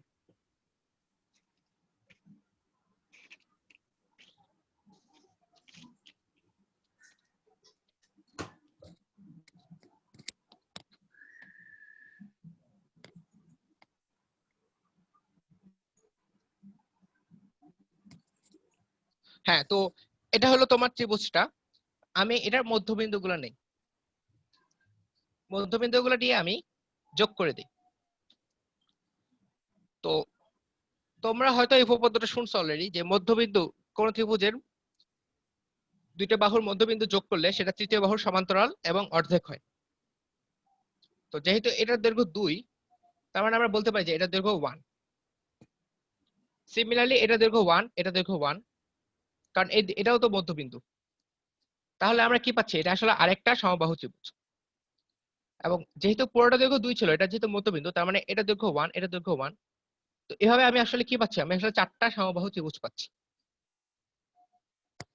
তো আমি আসলে কি করলাম, আমি এই 2 দৈর্ঘ্য বিশিষ্ট এই সমবাহু ত্রিভুজকে 4টা ভাগে ভাগ করলাম, যেন প্রতিটা সমবাহু ত্রিভুজের দৈর্ঘ্য 1 করে হয়। এবার দেখো, এই আমার কাছে 4টা ত্রিভুজ আছে, আমি বুলেট নিক্ষেপ করছি কয়টা, 5টা। তার মানে কি 5টা বুলেট 4টা ত্রিভুজ, পিজনহোল প্রিন্সিপালের মাধ্যমে বলতে পারি অবশ্যই এমন 2টা বুলেট আছে যারা একই ত্রিভুজে হিট করছে। এটা বুঝছো সবাই? পিজনহোল প্রিন্সিপাল কিভাবে আমি ইউজ করলাম? আসলে বলতে পারবো, হ্যাঁ এখানে আমরা যদি একটা কাজ করি, আমরা যে মধ্যবিন্দুতে যদি আমরা হিট করি একটা বুলেট, ধরেন আপনার হচ্ছে একটা বাহুর মধ্যবিন্দুতে আমরা একটা বুলেট হিট করলাম। হ্যাঁ আচ্ছা মধ্যবিন্দু দিয়ে, আচ্ছা তো হ্যাঁ গুড। আমি কিন্তু ক্লিয়ার করি নাই যে আমি আসলে ত্রিভুজের মধ্যে বলতে কি বোঝাচ্ছি। ত্রিভুজের মধ্যে বলতে আমি বুঝাচ্ছি যে ত্রিভুজের ভিতরে এবং ত্রিভুজের এই রেখা মধ্যে যদি হিট করে, তা এটাকেও আমি বলবো এই ত্রিভুজের মধ্যে। তো যদি এই মধ্যবিন্দুগুলোতে হিট করে তাহলে কি, তার মানে কি, ধরো এই মধ্যবিন্দু এটাতে হিট করলো, এটা সংলগ্ন তিনটে ত্রিভুজ আছে, তাহলে আমি বলতে পারি কি এটা আসলে এই তিনটে ত্রিভুজের মধ্যেই থাকতে পারে। তো অ্যাটলিস্ট একটা ত্রিভুজের মধ্যে থাকবে, প্রতিটা বুলেটটা অ্যাটলিস্ট একটা ত্রিভুজের অন্তর্গত, রাইট? তো চারটা বুলেট আমি যদি নিক্ষেপ করি, চারটা বুলেট অ্যাটলিস্ট চারটা ত্রিভুজের অন্তর্গত। তাহলে পঞ্চম বুলেটটা অবশ্যই এমন একটা যদি আঘাত করে, তাহলে আমি এমন একটা ত্রিভুজ পাবো যার মধ্যে অ্যাটলিস্ট দুইটা আছে। মধ্যবিন্দুতে করলে আমি আসলে একাধিক পাইতে পারি, যে একাধিক ত্রিভুজ পাইতে পারি যাদের সবারই ভিতরে দুইটা করে বুলেট। তো আমি এটা কনসিডার করতেছি না, আমি কনসিডার করতেছি সবচেয়ে খারাপ কেস। সবচেয়ে খারাপ কেস কি, আমার মধ্যবিন্দুতে করবে না, জাস্ট নরমালি করবে। তো সেই ক্ষেত্রে আমি অ্যাকচুয়ালি পাচ্ছি যে ভাইয়া অ্যাটলিস্ট একটা। ভাইয়া একটা কথা ছিল। হ্যাঁ বলো। শোনা যাচ্ছে? হ্যাঁ শোনা যাচ্ছে। আচ্ছা ভাইয়া, আমার প্রশ্নটা হচ্ছে যে এখন ধরা যাক আমরা যে তিনটা মধ্যবিন্দু নিয়েছি সেখানে ছেদ করলে সেটা ঠিক আছে, কিন্তু এখন ত্রিভুজের যে তিনটা শীর্ষ সেখানেও তো ছেদ করতে পারে। হ্যাঁ করতে পারে, সমস্যা নেই। এখানে ছেদ করা মানে কি, এটা এই ত্রিভুজের অন্তর্ভুক্ত, বুঝতে পারছো? আমি যদি এখানে ছেদ করে তাহলে আমি এটাকে ধরে নিব যে তাহলে তো ভাই আপনার স্টেটমেন্টটা আবার বলবেন। কিন্তু ভাইয়া হ্যাঁ বলো। তাহলে তো সর্বনিম্ন দূরত্ব এক। আমার মনে হয় একটু সমস্যা হচ্ছে এই প্রমাণে। আচ্ছা আমি স্টেটমেন্ট আরেকবার বলি, তারপর তোমাকে বলতেছি যে আসলে কেন এটা পসিবল অলওয়েজ। শীর্ষবিন্দুতে আঘাত করলেও সমস্যা নেই। স্টেটমেন্টটা হলো তোমার কাছে একটা 2x2 ত্রিভুজ আছে, সমবাহু ত্রিভুজ, মানে প্রতিটা বাহু দৈর্ঘ্য 2। তুমি এর মধ্যে 5টা বুলেট আঘাত করলা। প্রমাণ করো যে এই 5টা বুলেটের মধ্যে এমন 2টা বুলেট আছে যাদের মধ্যবর্তী দূরত্ব 1 বা 1 এর কম। 1 বা 1 এর কম? হ্যাঁ। আচ্ছা এবার ঠিক আছে। হ্যাঁ তো এটা হলো স্টেটমেন্ট। এখন দেখো আমার, হ্যাঁ আমার এখানে আঘাত করতে পারে, এখানে আঘাত করতে পারে, মধ্যবিন্দুগুলোতে আঘাত করতে পারে, অথবা শীর্ষবিন্দুগুলোতে আঘাত করতে পারে। তো যদি শীর্ষবিন্দুতে আঘাত করে সেটা এই ত্রিভুজের অন্তর্গত, মধ্যবিন্দুতে আঘাত করলে এই মধ্যবিন্দু যে কয়টা ত্রিভুজের অন্তর্গত সেই ত্রিভুজের অন্তর্গত আমি ধরে নিব। তো এইভাবে করলেও আমি কি পাচ্ছি, যে আমি অ্যাটলিস্ট একটা তো ত্রিভুজ পাচ্ছি অলওয়েজ, যে ত্রিভুজের মধ্যে তোমার 2টা বুলেট থাকতেছে। আমি এরকম একাধিক ত্রিভুজও পাইতে পারি যে যাদের প্রত্যেকের মধ্যেই 2টা করে বুলেট, তো আমি ধরে নিচ্ছি অ্যাটলিস্ট একটা ত্রিভুজ পাচ্ছি। তো আমি সেটা কনসিডার করি আগাচ্ছি। এর চেয়ে ভালো কেস হইতে পারে যে আমি একাধিক পাইতে পারি, তো একাধিক পাইলে আরো ভালো, আমার একটা পাইলে চলবে। কিন্তু ভাইয়া তাহলে সর্বনিম্ন দূরত্ব কিন্তু 1 থেকে কম হচ্ছে না, 1 সমানও তো হইতে পারে। হ্যাঁ 1 সমান হতে পারে। কোশ্চেন স্টেটমেন্ট এটাই তো, 1 সমান বা ছোট। আচ্ছা আমি হয়তো দু একবার হয়তো বলি নাই ভুলে, তো 1 সমান অথবা ছোট। হ্যাঁ আচ্ছা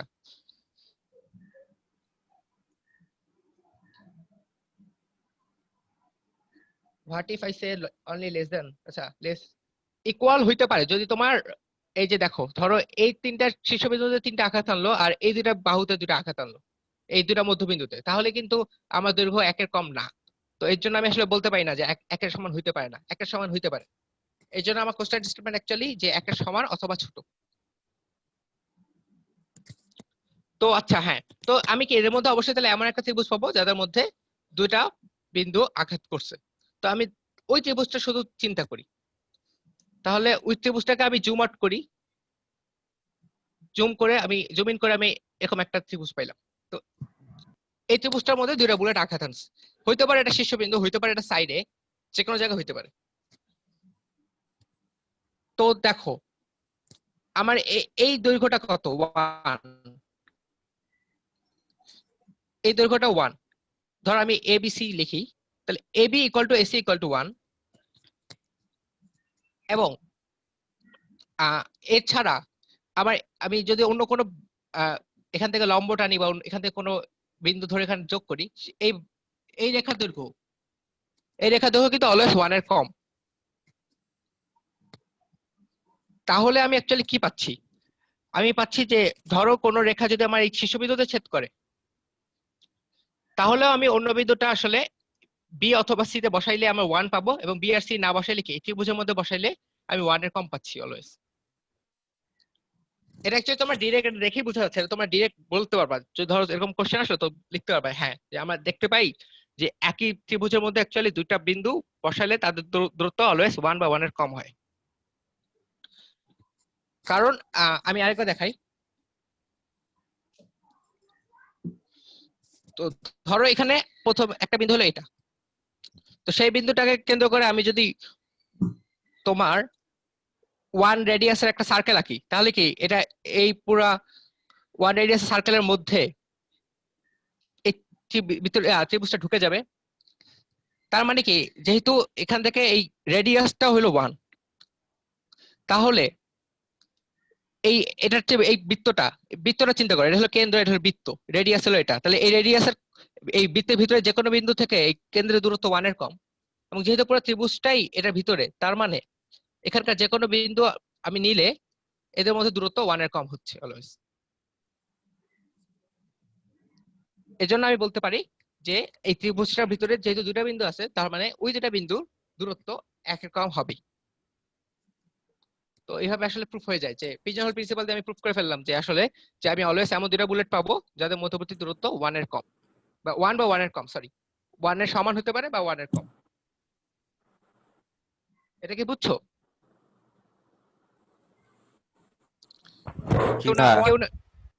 কেউ না বুঝলে বলো। থাকবে। হ্যাঁ আচ্ছা, তো এবার আমি একটা একটু কঠিন এক্সাম্পল দেখাই।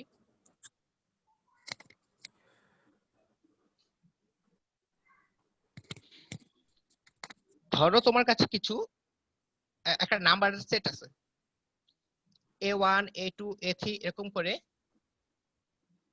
এখানে an পর্যন্ত নাম্বার আছে, অর্থাৎ nটা নাম্বার আছে। প্রমাণ করতে হবে যে এই nটা নাম্বারের মধ্য থেকে আমি এমন কিছু নাম্বার চুজ করতে পারবো যেন সেই নাম্বারগুলোর যোগফল n দ্বারা বিভাজ্য হয়। অর্থাৎ আমি যে কোনো nটা নাম্বার নিলাম, সেই nটা নাম্বার থেকে আমি এমন কিছু নাম্বার চুজ করতে পারবো সেই নাম্বারগুলোর যোগফল n দ্বারা বিভাজ্য হবে। এটা আমাকে প্রুফ করতে হবে। কোশ্চেন স্টেটমেন্ট ক্লিয়ার সবার?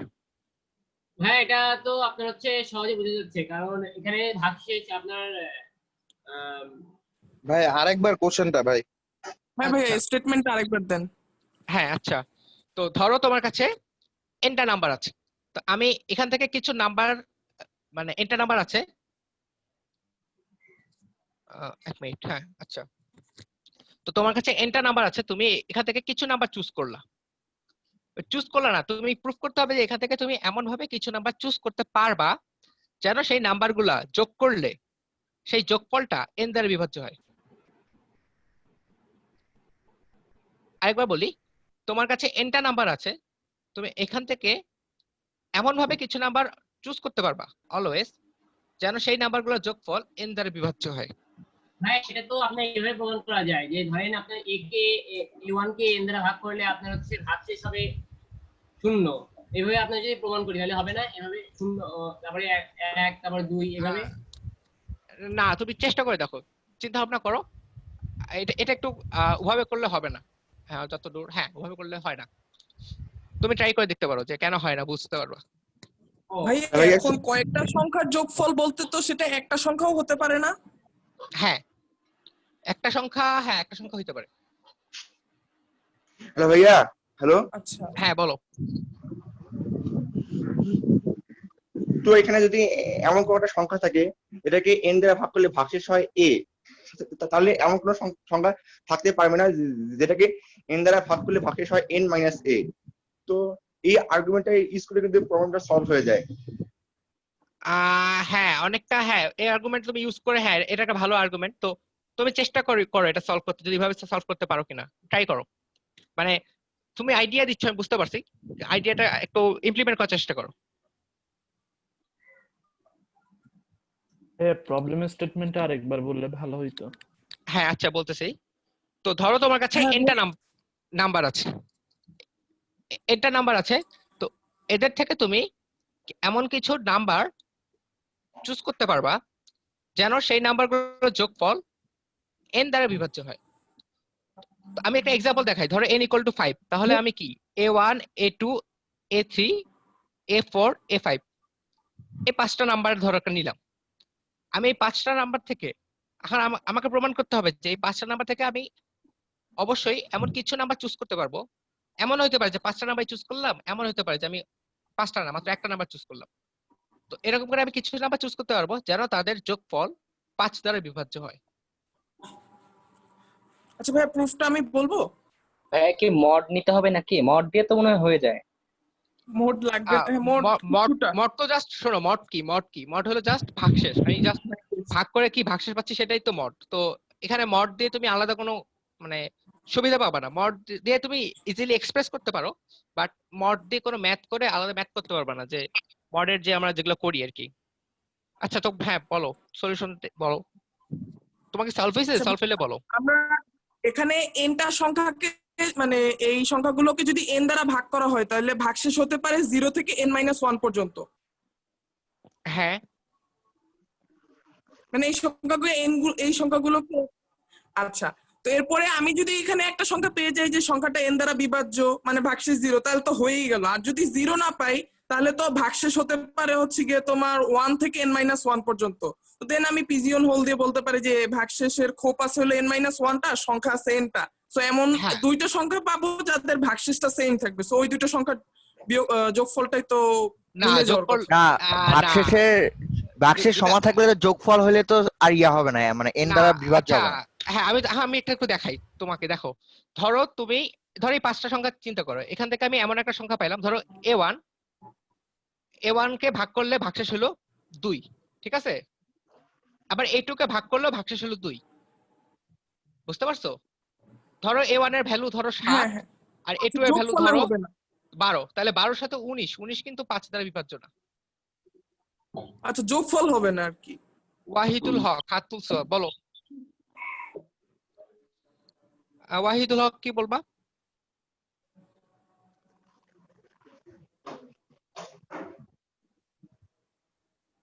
হ্যালো। আচ্ছা ভাইয়া আমি একটা আইডিয়া বলি। হ্যাঁ বলো। আচ্ছা ওর আইডিয়ার সাথে আমরা যেটা যোগ করতে যাচ্ছি, ভাগশেষ তো সবসময় 0 থেকে n-1 পর্যন্ত হবে। তো আমরা 0 কে আগে থেকে হ্যালো। আচ্ছা ভুলে ট্যাপ করছে, আচ্ছা সমস্যা নেই। ইশতিয়াক রহমান বাদ দিয়ে দিতে পারতেছে, 0 থাকলে তো আমাদের হয়ে যাচ্ছে। তো তাহলে এখন 1 থেকে n-1 পর্যন্ত এমন ভাবে দুইটা ভাগে ভাগ করতে পারবো সো দ্যাট মানে ডান পাশে হয়তো ডান পাশে দুইটা সমান সংখ্যক সংখ্যা আছে, অথবা বাম পাশে একটা সংখ্যা বেশি আছে। হ্যাঁ হ্যাঁ, তাইলে আমাদের আছে কত nটা সংখ্যা। হ্যালো। হ্যাঁ বলো, এনটা সংখ্যা আছে। হ্যাঁ হ্যালো। হ্যাঁ শুনতে পাচ্ছি। তাহলে ধরা যাক n-1 এর প্রতিসম সংখ্যা হচ্ছে যে 1। কারণ হচ্ছে আমরা যদি n-1 এবং সাথে সাথে একটা 1 পাই তাহলে আমরা একটা n দ্বারা বিভাজ্য সংখ্যা পাচ্ছি। একইভাবে n-2 এর প্রতিসম সংখ্যা হচ্ছে 2, n-3 এর 3। তো এরকম ভাবে আমরা অর্ধেক প্লাস 2 নিলেই আমাদের আসলে হয়ে যাচ্ছে। অর্ধেক প্লাস 2, আচ্ছা হ্যাঁ বুঝতে পারছি তুমি কি বলতে চাচ্ছ, যে অর্ধেক সংখ্যা নিলাম আর সাথে যদি দুটো সংখ্যা বেশি নেই। বাট যদি সবগুলো যদি ধরো 1 থেকে n-1/2 এর চেয়ে ছোট হয় সবগুলো ভাগশেষ। হ্যালো। হ্যাঁ যদি ভাইয়া আমি কিছু বলবো। হ্যাঁ বলো ইশতিয়াক রহমান। জি হ্যাঁ বলবো। হ্যাঁ বলো। আচ্ছা এখানে তো আমরা দেখতে পাচ্ছি যে ভাগশেষ হয় 0 থেকে n-1 পর্যন্ত হইতে পারে। হ্যাঁ তাহলে এমন একটা ভাগশেষ পাওয়া যাবে যেটা দুইবার আছে। ধরা যাক সেই ভাগশেষটা a, ঠিক আছে? হ্যাঁ তাহলে আরেকটা ভাগশেষ পাওয়া যাবে যেটা n মাইনাস এ, তাহলে দুইটা যোগ করলে তো n মাইনাস এ প্লাস এ সমান n হয়ে যায়। আরেকটা যে n মাইনাস এ পাবো এমন তো নাও হতে পারে। ধরো এমন হলো যে এ আছে 3 বার, n মাইনাস এ কিন্তু নাই। n মাইনাস এ কি থাকার এমন তো নাও আচ্ছা হতে পারে। হ্যাঁ হ্যাঁ হ্যাঁ ওটাই, যে আমার হতে পারে যে n মাইনাস এ নাই, বরং এ আছে 3 বার বা অন্য কোনো সংখ্যা 2 বার আছে, এটাও তো হতে পারে। তো ভাগশেষ লিস্ট দুইটা এমন সংখ্যা থাকবে যাদের ভাগশেষ সমান, এটা আমি বলতে পারি। বাট দুইটার বেশি যে থাকতে পারবে না এটা কিন্তু বলা যায় না, দুইটার বেশি থাকতেই পারে। তো আচ্ছা আমি ভাইয়া, সলিউশনটা, হ্যাঁ আচ্ছা বলো। আচ্ছা এটা এভাবে করলাম। আচ্ছা শুরুতে আমরা হচ্ছে মড নিয়ে নিলাম, মানে হচ্ছে এটাকে সহজে এক্সপ্রেস হ্যাঁ করলাম। ভাগশেষ তো হ্যাঁ এখন হচ্ছে শুরুতে আমরা একটা জিরো হতে পারবে না। তো এখন হ্যাঁ মনে করেন প্রথম যে সংখ্যাটা নিলাম, মনে করেন এ নিলাম, মানে প্রথমটার হচ্ছে মড হচ্ছে এ। তো সেক্ষেত্রে আমরা n মাইনাস এ হচ্ছে নিতে পারবো না। এভাবে দেখা যাবে কি শেষ পর্যন্ত সব কটারই মড হতে হবে এ, নয়তো আমরা পেয়ে যাব দুইটা হচ্ছে এ এবং হচ্ছে এরকম দুইটা পেয়ে যাব, যেন তাদের যোগফল হচ্ছে জিরো, মড করলে জিরো হয়ে যায়। তাহলে সবগুলোই সব কেন? কটা যেহেতু সমান তাহলে না হচ্ছে দাঁড়াও, সেটা হলো। সবগুলো এ হ্যাঁ কেন ভাইয়া। হইতে হবে? এমন হতে পারে না যে একটা এ আরেকটা a+1, সমস্যা কি? মানে ভাইয়া এভাবে চলতে চলতে একদম শেষ মুহূর্তে শেষ পর্যন্ত যেতে গেলে এটা ভাইয়া আমি একটু করে দেখি নাকি করতে আচ্ছা থাকি। হ্যাঁ হ্যাঁ আচ্ছা আচ্ছা, তোমরা অনেকেই ভালো ভালো আইডিয়া দিছো, অনেকেই হয়তো আরেকটু টাইম দিলে পারতা। তো হ্যাঁ ভালো, সমস্যা নেই। এই প্রবলেমটা অ্যাকচুয়ালি একটু কঠিন, তো ভালো করছো। যেহেতু অ্যাটলিস্ট তোমরা পিজন হোলটা কিছুটা বুঝতে পারছো। এন্ড আমি এখন কিছু জিনিস বলি পিজন হোলের ক্ষেত্রে বাধা রাখিও। বায়েজিদ বসে আচ্ছা তুমি তো কথা বললো না, হাত তুলছো, আচ্ছা হ্যাঁ। তো আচ্ছা যেটা বলতেছিলাম, তো পিজন হোলের ক্ষেত্রে কয়েকটা জিনিস মাথায় রাখবা। একটা জিনিস হইলো যে আমি বলতে পারি যে অ্যাটলিস্ট কোনো কিছু বলতে পারি যে অ্যাটলিস্ট ধরো এইখানে বলতে পারি যে দুটো সংখ্যার ভাগশেষ অ্যাটলিস্ট দুটো সংখ্যার ভাগশেষ সমান হবে। বাট আমি কিন্তু এটা বলতে পারি না যে দুইটার বেশি হইতে পারবে না। এমন হইতে পারে যে সবগুলো সংখ্যার ভাগশেষই সমান, এমন হইতে পারে যে অর্ধেকের বেশি সংখ্যার ভাগশেষ সমান, এমন হইতে পারে 5টা সমান 7টা সমান। তো আমি এগুলো বলতে পারি না। তো তোমরা কয়েকজন এরকম ভুল করতেছিল যে অ্যাটলিস্ট দুইটা বলতে তোমরা ধরে নিচ্ছিল যে দুইটাই। তো এই জিনিসগুলো একটু মাথায় রাখিও। রাফি মুরাদ সরি, হ্যাঁ বলো।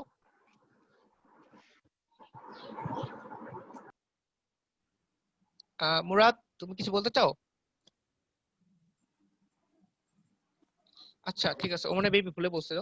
তো আমি এবার সলিউশনটা দেখাই। তো আমাদের সেটটা ছিল এটা যে a1 a2 a3 এরকম করে an পর্যন্ত, রাইট? তো আমি একটা নতুন জিনিস ডিফাইন করতেছি, s1 equal to a1, s2 equal to a1 plus a2, s3 equal to a1 plus a2 plus a3।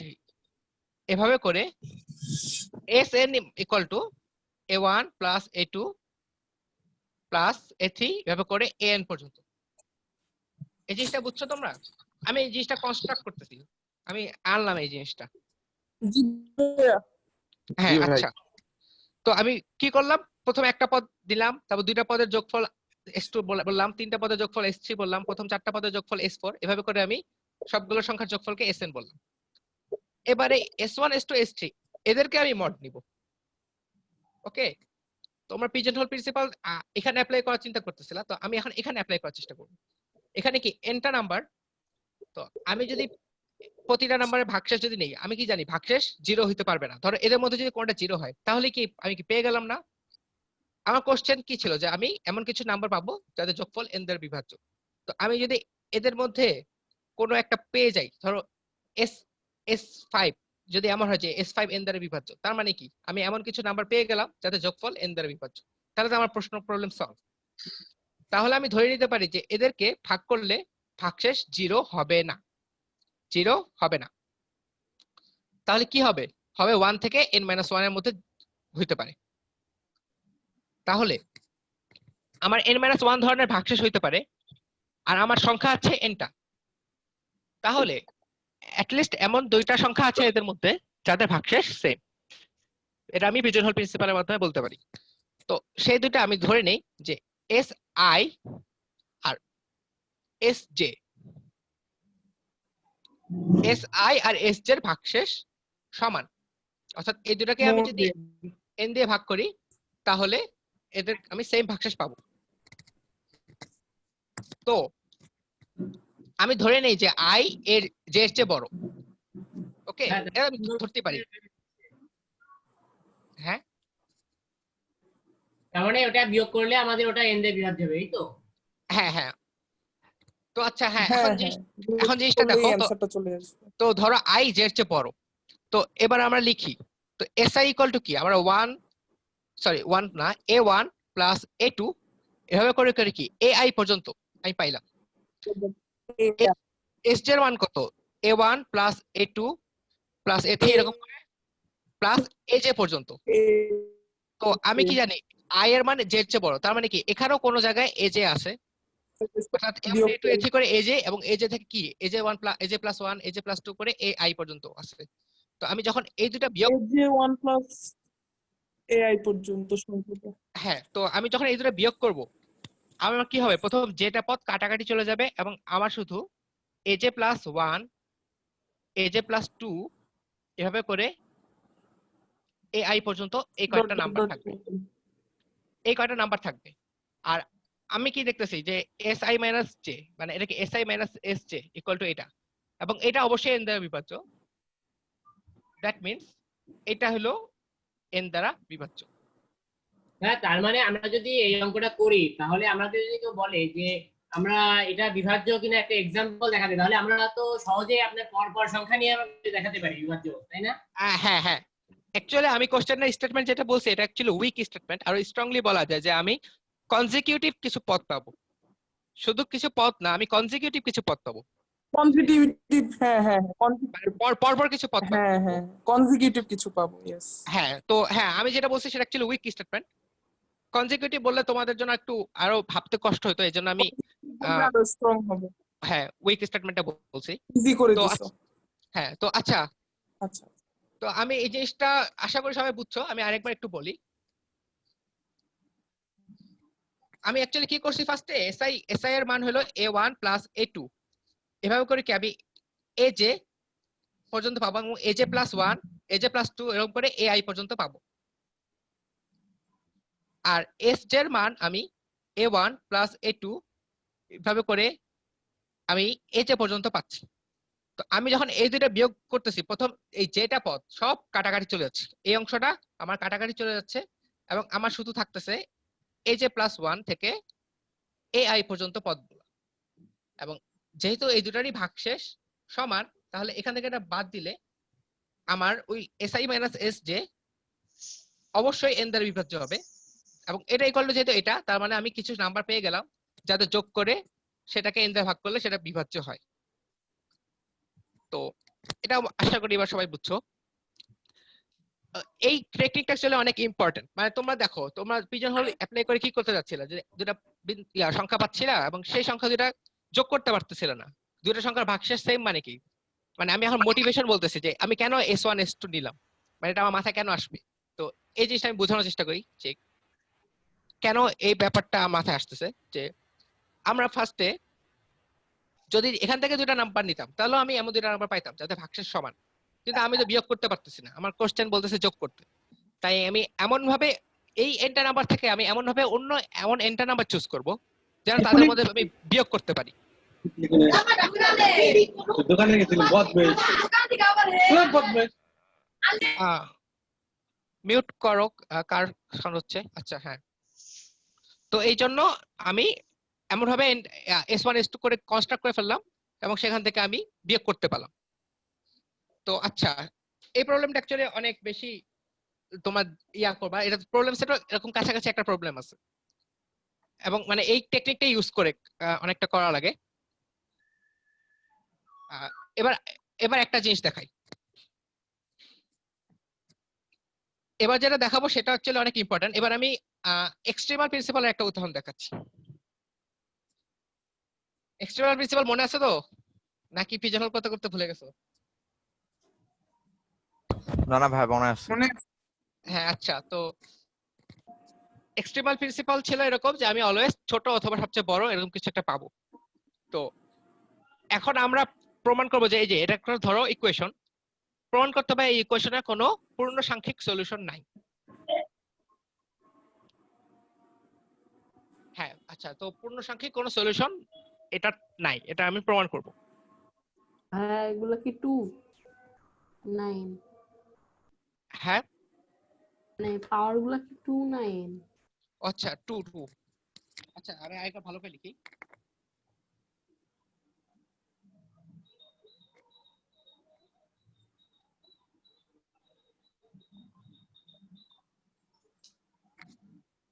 x square plus y square equal to 3 into z square plus u square.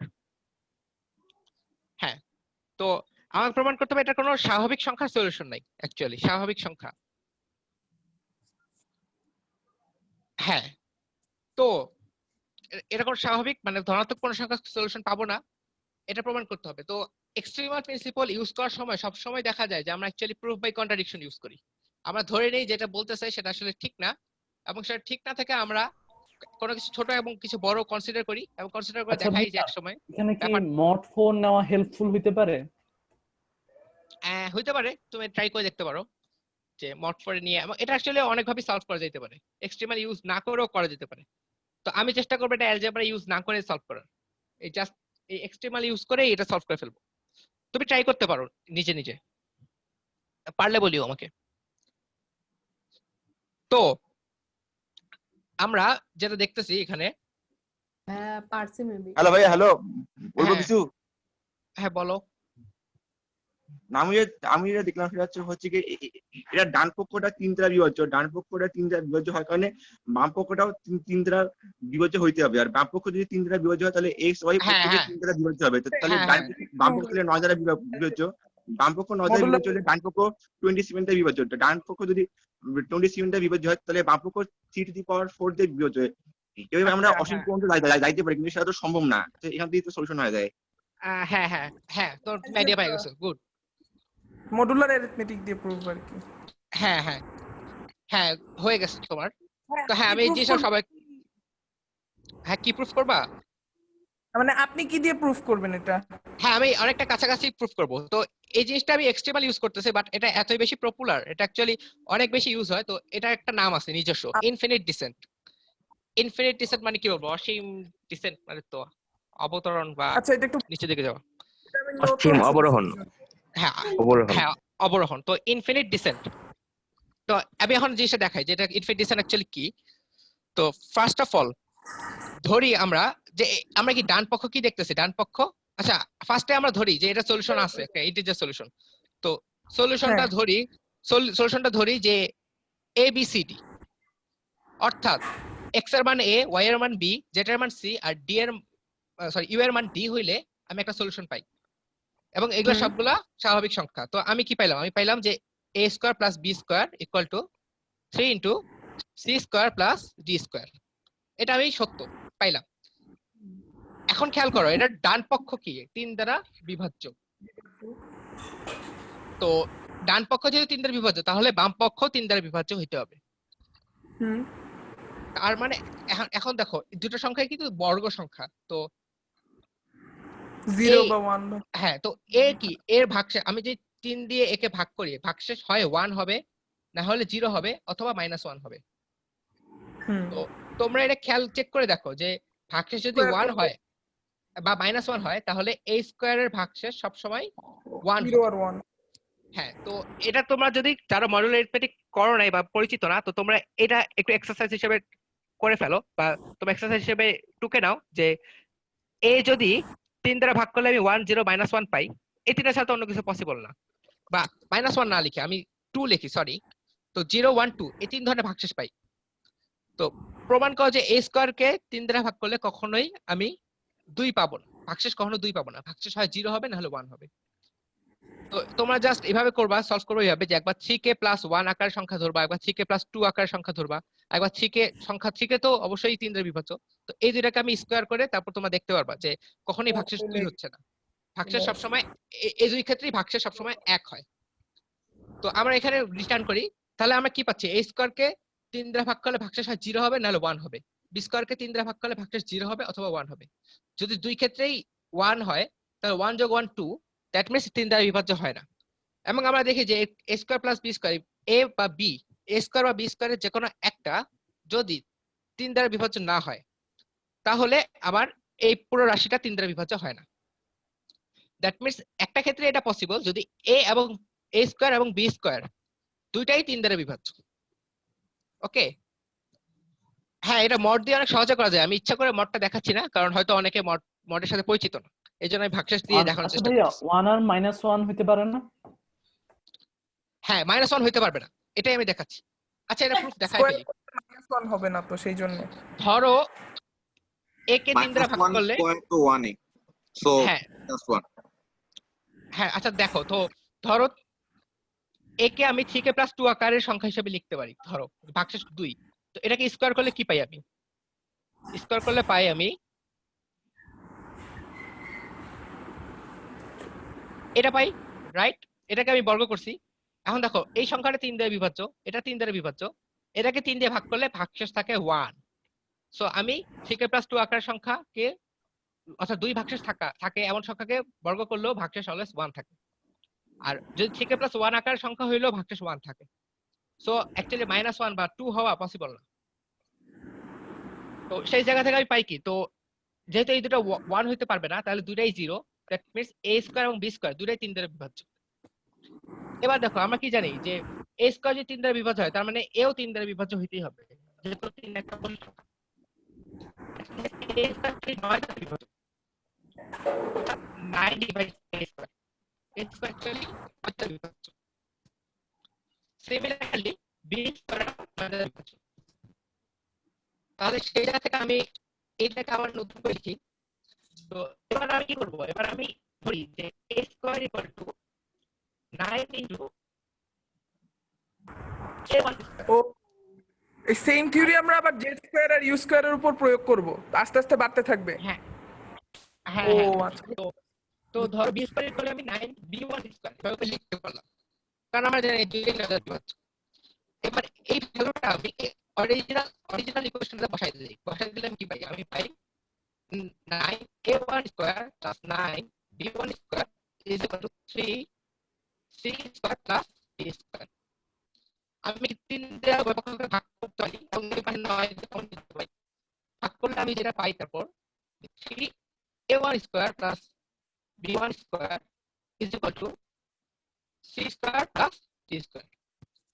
এবার চিন্তা করো এই ইকুয়েশনটাকে আগের ইকুয়েশনটার মতো একই রকম দেখতে না। এখানে জাস্ট এখানে ছিল a স্কয়ার + b স্কয়ার, এখানে ছিল c স্কয়ার + d স্কয়ার। এই পাশে 3c স্কয়ার + d স্কয়ার, সেটা এখন আমার c1 স্কয়ার + b1 স্কয়ার। তো আমার কি হলো দেখো, আমি এখানে একটা সলিউশন পাইছিলাম যে সলিউশনটা হলো abc এর জন্য সত্য। এখন আমি কি ধরছিলাম যে abc হলো ভ্যালু সর্বনিম্ন, আমি এর চেয়ে ছোট ভ্যালুর কিছু পাবো না। সাউন্ড ক্লিয়ার না আমার? না একটু ভেঙে ভেঙে আসতেছে।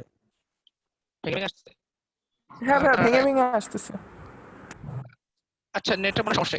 1 মিনিট।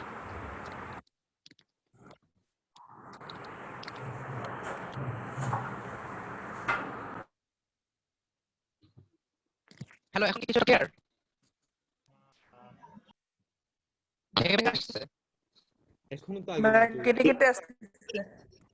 লেখা ক্লিন।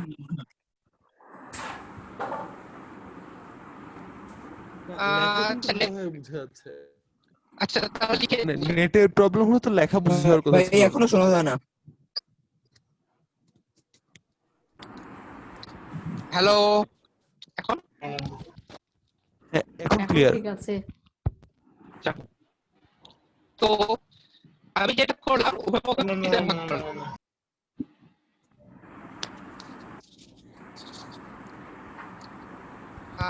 এখন হ্যালো, শোনা যাচ্ছে? আচ্ছা এখন আছো মোটামুটি? আচ্ছা তো আচ্ছা হ্যালো, তো আমি বলি তো কতক্ষণ আছিস? হ্যাঁ এখন শোনা যাচ্ছে? না এখন হচ্ছে কেটে কেটে আসতেছে। বুঝা যায় না? না মানে আমার মনে হয় না এটা নেটের প্রবলেম, কারণ নেটের প্রবলেম হলে তোর লেখার খাতাও মানে অস্পষ্ট দেখা যেত, কিন্তু খাতা কিন্তু ভালোভাবে বোঝা যাচ্ছে। আমি তো সেম ইয়ারফোন ইউজ করতেছি। আমি বলি তুই হচ্ছে ইয়ারফোন ছাড়া মানে মোবাইলের নরমাল ইনপুট দিয়ে দেখতো।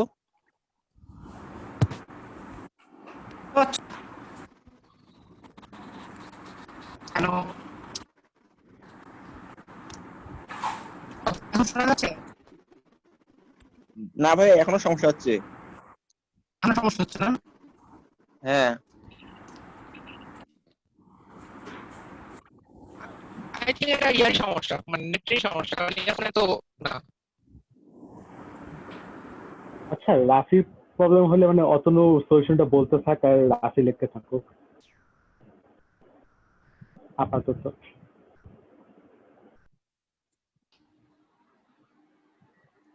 অতনু, হ্যাঁ আমার কথা তো শোনা যাচ্ছে না? হ্যাঁ শোনা যাচ্ছে। ওকে, তো এখানে হচ্ছে যেটা করছে আমরা তো প্রুফ করছি যে এ হচ্ছে 3 দিয়ে বিভাজ্য, তো আমরা হচ্ছে এ কে 3a1 লিখতে পারি আর বি কে হচ্ছে 3b1 লিখতে পারি। তাহলে a স্কয়ার আছে হচ্ছে 9a1 স্কয়ার আর b স্কয়ার হচ্ছে 9b1 স্কয়ার। তো ওটা আমরা এখানে বসাইছি, তো বসানোর পর হচ্ছে দুই দিকে 3 দিয়ে ভাগ করলাম। 3 দিয়ে ভাগ করার পর আসলো হচ্ছে 3a1 square plus b1 square equal c square plus d square. তো এখানে দেখো এখানে হচ্ছে বাম পাশের জিনিসটা 3 দিয়ে ডিভিজিবল, মানে 3 দ্বারা বিভাজ্য, তাহলে কি ডান পাশের জিনিসটাও 3 দ্বারা বিভাজ্য হওয়া লাগবে। আর আমরা একটু আগে দেখালাম যে দুইটা বর্গের যোগফল যদি 3 দিয়ে বিভাজ্য হয় তাহলে ওই সংখ্যাগুলা নিজেরাই 3 দিয়ে বিভাজ্য হওয়া লাগবে। হ্যাঁ এটা কি বুঝছো?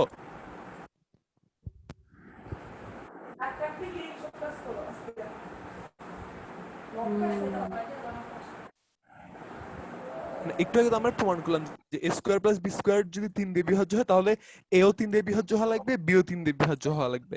এবার একই জিনিসটা আমরা c স্কয়ার প্লাস d স্কয়ারের উপর অ্যাপ্লাই করব। c square plus d square হচ্ছে 3 দিয়ে বিভাজ্য, তার মানে c ও 3 দিয়ে বিভাজ্য হওয়া লাগবে, d ও 3 দিয়ে বিভাজ্য হওয়া লাগবে। তো তার মানে হচ্ছে আমরা c কে লিখতে পারি হচ্ছে 3c1 আর d কে লিখতে পারি হচ্ছে 3d1। ঠিক আছে? জি ভাই। হ্যাঁ, তো ওটা যদি আমরা লিখি তখন হচ্ছে আমরা আরেকটি ইকুয়েশন পাই।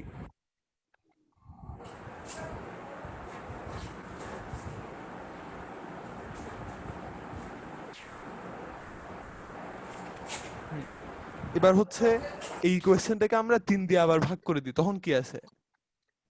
ভাই আমরা তো খাতা দেখতে পাচ্ছি না। ডান দিক সোয়াইপ করে ভিডিওটা পিন করো।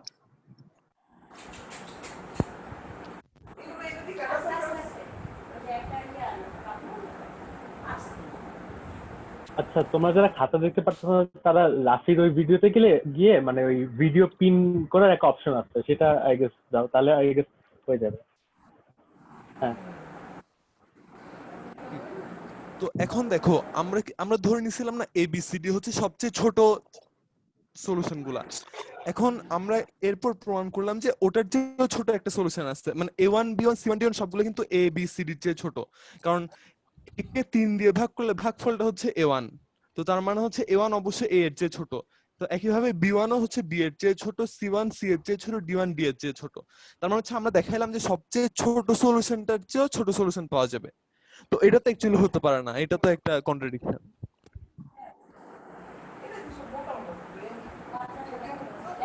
এটা কি বুঝা গেছে? জি ভাই বুঝা গেছে। কেউ না বুঝে থাকলে বলতে পারো। আচ্ছা আরেকবার। আচ্ছা আমরা ধরে নিছিলাম না এ বি সি ডি হচ্ছে সবচেয়ে ছোট 4টা সলিউশন, রাইট? কিন্তু এখানে a1 b1 c1 d1 এই সবগুলা হচ্ছে ABCD এর চেয়ে ছোট, তার মানে হচ্ছে সবচেয়ে ছোট সলিউশনটার চেয়ে ছোট, এই কারণে হচ্ছে এটা কন্ট্রাডিকশন।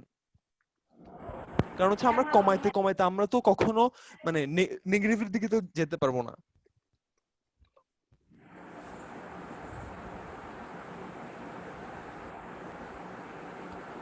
হ্যাঁ মানে রুট টু রেশনাল প্রুফটা হচ্ছে এটার মতো একই ধরনের।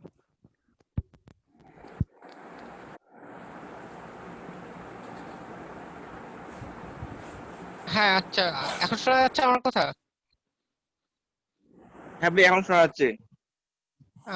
আচ্ছা হ্যাঁ, এটা ইনফিনিট ডিসেন্ট। হ্যাঁ তো হ্যাঁ, এটা অ্যাকচুয়ালি কি আমরা করলাম, অ্যাকচুয়ালি বেসিক্যালি এটা এক্সট্রিমাল প্রিন্সিপালি। আমার রেকর্ড কি স্টিল হয়ে গেছে?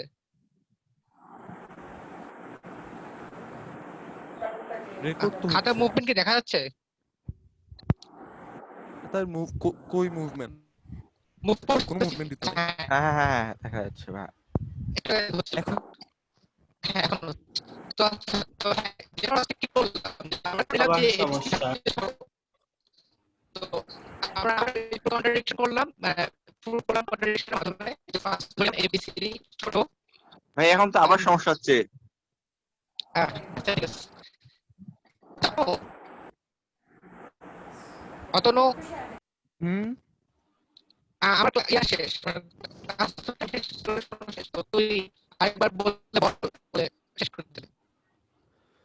আচ্ছা আমি আরেকবার বলি তাহলে জিনিসটা। এখানে মানে আমাদের মানে প্রশ্নটা কি ছিল? প্রশ্নটা একটু দেখাতো রাফি। হ্যাঁ প্রশ্ন ছিল যে এই ইকুয়েশনটার সব হচ্ছে পজিটিভ ইন্টিজার সলিউশন বের করা।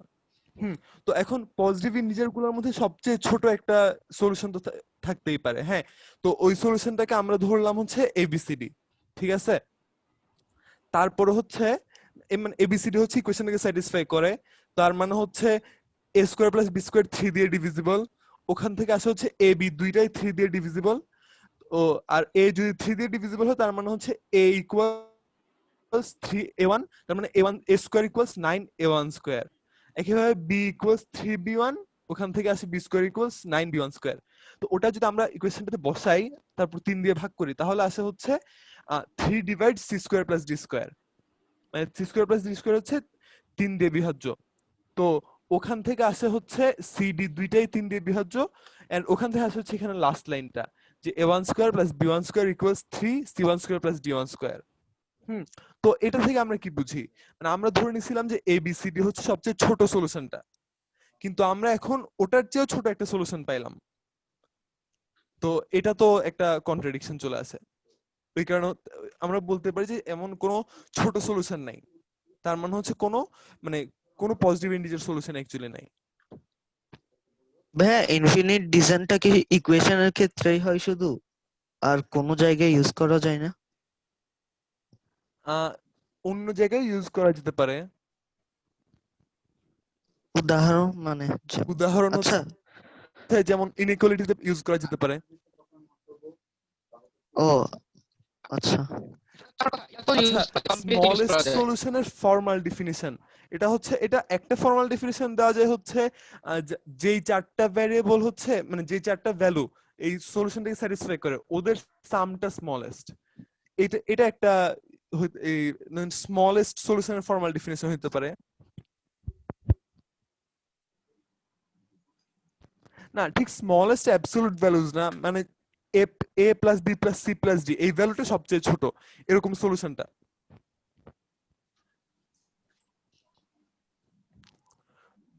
Both positive and negative integer, মানে এখানে তো আমরা স্কয়ার নিয়ে তো কাজ করতেছি, তো স্কয়ারের জন্য পজিটিভ ইন্টিজার আর নেগেটিভ ইন্টিজার অ্যাকচুয়ালি একই জিনিস, মানে কোনো পার্থক্য নাই এখানে। ইন্টিজারের একমাত্র সলিউশন হচ্ছে 0 0 0 0, কিন্তু ওটা তো ওইটা তো অ্যাকচুয়ালি মানে পজিটিভ ইন্টিজারের মধ্যে পড়ে না। হ্যাঁ স্মলেস্ট সাম।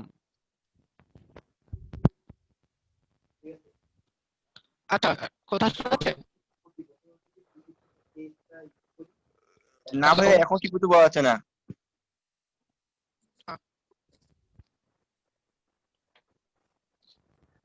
আচ্ছা তাহলে ক্লাস এখানে শেষ করি।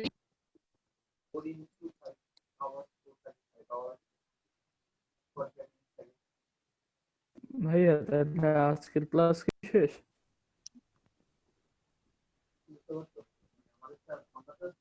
হ্যালো রাফি, হ্যাঁ তোর ক্লাস কি শেষ?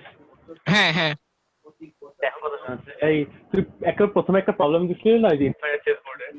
শোনা যাচ্ছে এখন? হ্যাঁ হ্যাঁ হ্যাঁ বল। একটা ইনফাইনাইট চেস বোর্ডে প্রবলেম দিছিলি না?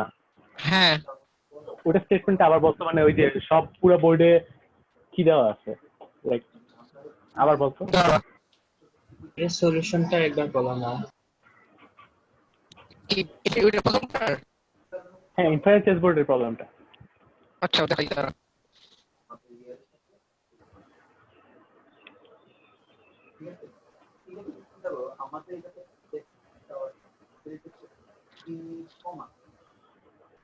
ইনফিনিট চেসবোর্ড আছে একটা, তো মানে অসীম অসীম অসীম ঘরে, তো এখানে প্রতিটা ঘরে একটা করে নাম্বার বসাবো আমি, এবং সেই নাম্বারটা এমন ভাবে বসাবো প্রতিটা ঘরে যেন এই নাম্বারটা এই প্রতিবেশী একটা ঘরের নাম্বারের গড়ের সমান হয়। অর্থাৎ এখানে এখন যদি প্রমাণ করতে হবে সবকিছু সমান, এই তো? হ্যাঁ। এন্ড এটা প্রমাণ কিভাবে করছিস? তুই জিজ্ঞেস করি না, কেউ জিজ্ঞেস করছে। হ্যালো, মানে তুই জিজ্ঞেস করতেছিস, একটা জিজ্ঞেস করছে, মানে কমেন্টে আসছে কি চ্যাটে আসছে। হ্যাঁ, তারপর এটা প্রমাণ কিভাবে করছিস? প্রমাণ হলো যে সবচেয়ে ছোট ধরে নিছি, সবচেয়ে ছোট সংখ্যাটা ধরছি এ, দেন দেখাইছি চারটা এর ভিতরে। হ্যাঁ, বাট এটা আই গেস জাস্ট ইয়ার ক্ষেত্রে করা যায় না, এই পজিটিভ রিয়েলের ক্ষেত্রে করা যায় না, নেগেটিভ রিয়েল নিয়ে তো মনে হয় করা যাবে না। না পজিটিভ, হ্যাঁ পজিটিভ রিয়েলও করা যাবে না, পজিটিভ ইন্টিজারে করা যাবে শুধু। ইন্টিজার পজিটিভ রিয়েল করা যাবে, পজিটিভ রিয়েলে না, পজিটিভ রিয়েলও করা যাবে না, শুধু পজিটিভ ইয়াতে, কারণ পজিটিভ রিয়েল নাও হতে পারে। করা যাবে, আমি শিওর না। লাইক করা যায়, এটা অন্যভাবে করে, এভাবে করা যায় না। ও আচ্ছা আচ্ছা, ইয়া ছিল এই কি বলে, এই যদি পজিটিভ রিয়েলের জন্য সবচেয়ে ছোট তো তুই ডিফাইন করতে পারবি না। হ্যাঁ, মানে আমি বলতেছিলাম যদি ইয়া নীতি কি বলে, যদি এরকম হতো যে পজিটিভ রিয়েল আর চারটার এই লাইক ওটা কি বলে, জিওমেট্রিক মিন, হ্যাঁ জিওমেট্রিক মিন বলে, হ্যাঁ চারটা আশেপাশে জিওমেট্রিক মিন নীতি, তখন কি হইতো? হ্যাঁ আচ্ছা, তখন তো মনে হয় মিনিমাম এই কনসেপ্টটা কাজ করে না, তাই না? হ্যাঁ মেবি। মানে রিয়েল নাম্বার তো, মানে রিয়েল নাম্বারের তো হচ্ছে ওয়েল অর্ডারিং নাই, ওই কারণে তুই এটা তো করতে পারবি না, মানে তো ইয়ার জন্য কাজ করবে না। বাট মজার ব্যাপার হলো অ্যাকচুয়ালি পজিটিভ রিয়েলের জন্য এই স্টেটমেন্টটা ট্রু, বাট এই প্রুফ দিয়ে হয় না, মানে এই প্রুফটা হয় না আর কি, স্টেটমেন্টটা ট্রু হতেই পারে। আচ্ছা, কিন্তু ইয়ার জন্য মনে হয় হবে, আমি বললাম যে সবকিছু ওয়ান এর চেয়ে বড়, হ্যাঁ তখন মনে হয় হবে, তখন আমি ইয়া করতে পারি, ভাব যে এই সবকিছু ওয়ান এর চেয়ে বড় না, এখন আচ্ছা না তাও হবে না, মানে আমি ইয়া করতে যেতাম। বাচ্চাদের ছেড়ে দেই, ওরা কি চলে যাচ্ছে নাকি? হ্যাঁ বাচ্চারা ক্লাস শেষ আজকের মতো, চলে যাও না, থাকতে পারো সমস্যা নাই, বাট ক্লাস শেষ আর কি। হ্যাঁ মানে আমরা এমনি ডিসকাশন করতেছি, তো থাকলে থাকো। আচ্ছা, তখন তো স্কেলিং জিনিসটা কাজ করবে না, তাই না? মানে আমি চাচ্ছিলাম যে যদি জিওমেট্রিক প্রোডাক্ট হয় তখন তো স্কেল করে ইয়া করা যেত। তুই কি অ্যারিথমেটিক না করে তুই কি স্টেটমেন্ট চেঞ্জ করতেছিস কোশ্চেনে, জিওমেট্রিক মিন দিয়ে বলতেছিস? হ্যাঁ জিওমেট্রিক মিন, আচ্ছা অ্যারিথমেটিকও কাজ করে, হ্যাঁ অ্যারিথমেটিক কাজ করে, কিন্তু এই ইয়া জিনিসটা মানে আমি স্কেলিং করে একটা ইয়া পাইতে পারতাম নাকি? আচ্ছা সেটা পাওয়া যাবে না মনে হয়। হ্যাঁ মানে সবকিছু যদি ওয়ান এর চেয়ে বড় হয় তাহলে স্কেলিং করে একটা নির্দিষ্ট লোয়েস্ট টার্মটা নির্দিষ্ট মানের সমান বানাইতাম, সেখান থেকে একই আর্গুমেন্ট দিয়ে হয়ে যেত, বাট লোয়েস্ট টার্মটা আমি তখন মনে হয় পাইতেছি না, তো হবে না। ওয়ান এর বড় তো জাস্ট শিফট করা আর কি, 0 থেকে 1 এর দিকে শিফট করলি, মানে এক করে বাড়াইলি সবগুলো ভ্যালু, আর তো এটা জাস্ট ইন্টিজারস নিয়ে ছিল, এই তো? হ্যাঁ integer. Wait a minute, you just positive integer, এই তো? নেগেটিভ তো না? হ্যাঁ পজিটিভ ইন্টিজার না, নেগেটিভ স্টেটমেন্ট কি ছিল? নেগেটিভ হলে তো হবে না। আচ্ছা না, হ্যাঁ স্টেটমেন্ট কি ছিল? স্টেটমেন্ট ছিল তোমার, আমার স্টিল হয়ে গেছে না ভিডিও? হ্যাঁ হ্যাঁ থেমে যাবে। আচ্ছা আচ্ছা, আমি মুখেই বলি, শুনতে পারবো, বুঝতে পারবা, যে তোমার কাছে একটা ইনফিনিট কেস বোর্ড আছে। আচ্ছা তুমি তো শুনছো মনে হয়, এটা ফার্স্ট প্রবলেমটা আমাদের।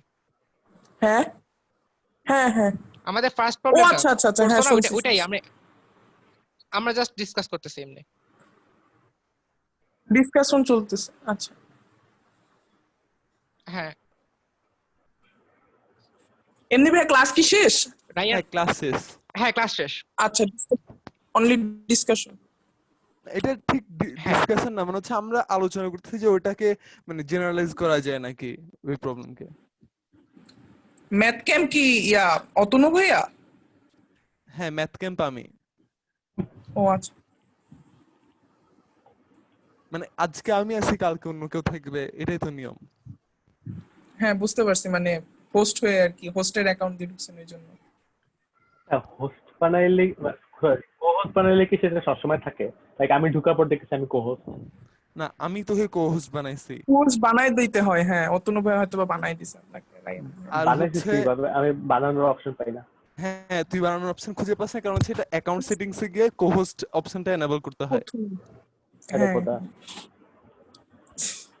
আচ্ছা আরেকটাই আছে, এই উদ্ভাসের ক্লাস করছিস না, সেখানে একটা হ্যান্ড রেজের অপশন আছে।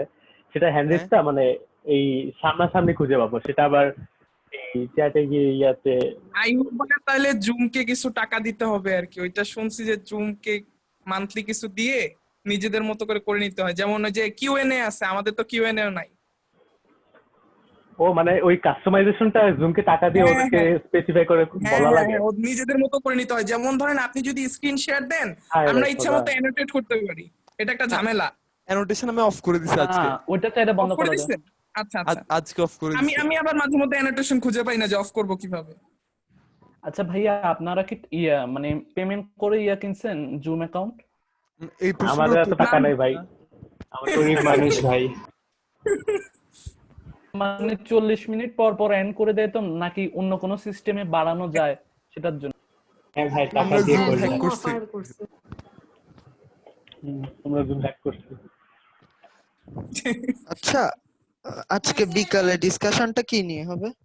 আলজেব্রা দুইটা নিয়েই হবে? এটা তো একটা জটিল প্রশ্ন। আচ্ছা ভাইয়া এই যে এখন যে ক্লাসটা হলো কম্বিনেটরিক্স এর, এটার প্রবলেম সেট কি আপলোডেড হইছে? করে দিব, করা হয়নি এখন।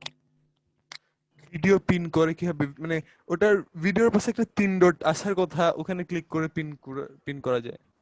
আচ্ছা এই অতনু, এই আমি ভিডিও অফ করে দিছি। গত ক্লাসে ভিডিও রেকর্ডিং মনে হয় জাস্ট আমার কাছেই আছে তাই না? হ্যাঁ মনে হয়। আচ্ছা আই গেস ওইটা আমি দিতে পারবো, কিন্তু সমস্যা হচ্ছে এই আচ্ছা এই ভিডিও রেকর্ডিং কি ক্লাউডে থাকে? এটা দুইটা অপশন আছে, ক্লাউডও এটা রাখা যায়, তো কম্পিউটারে রাখা যায়। আমি ক্লাউডে রেকর্ড করছি কারণ আমার সি ড্রাইভে যথেষ্ট স্পেস নাই।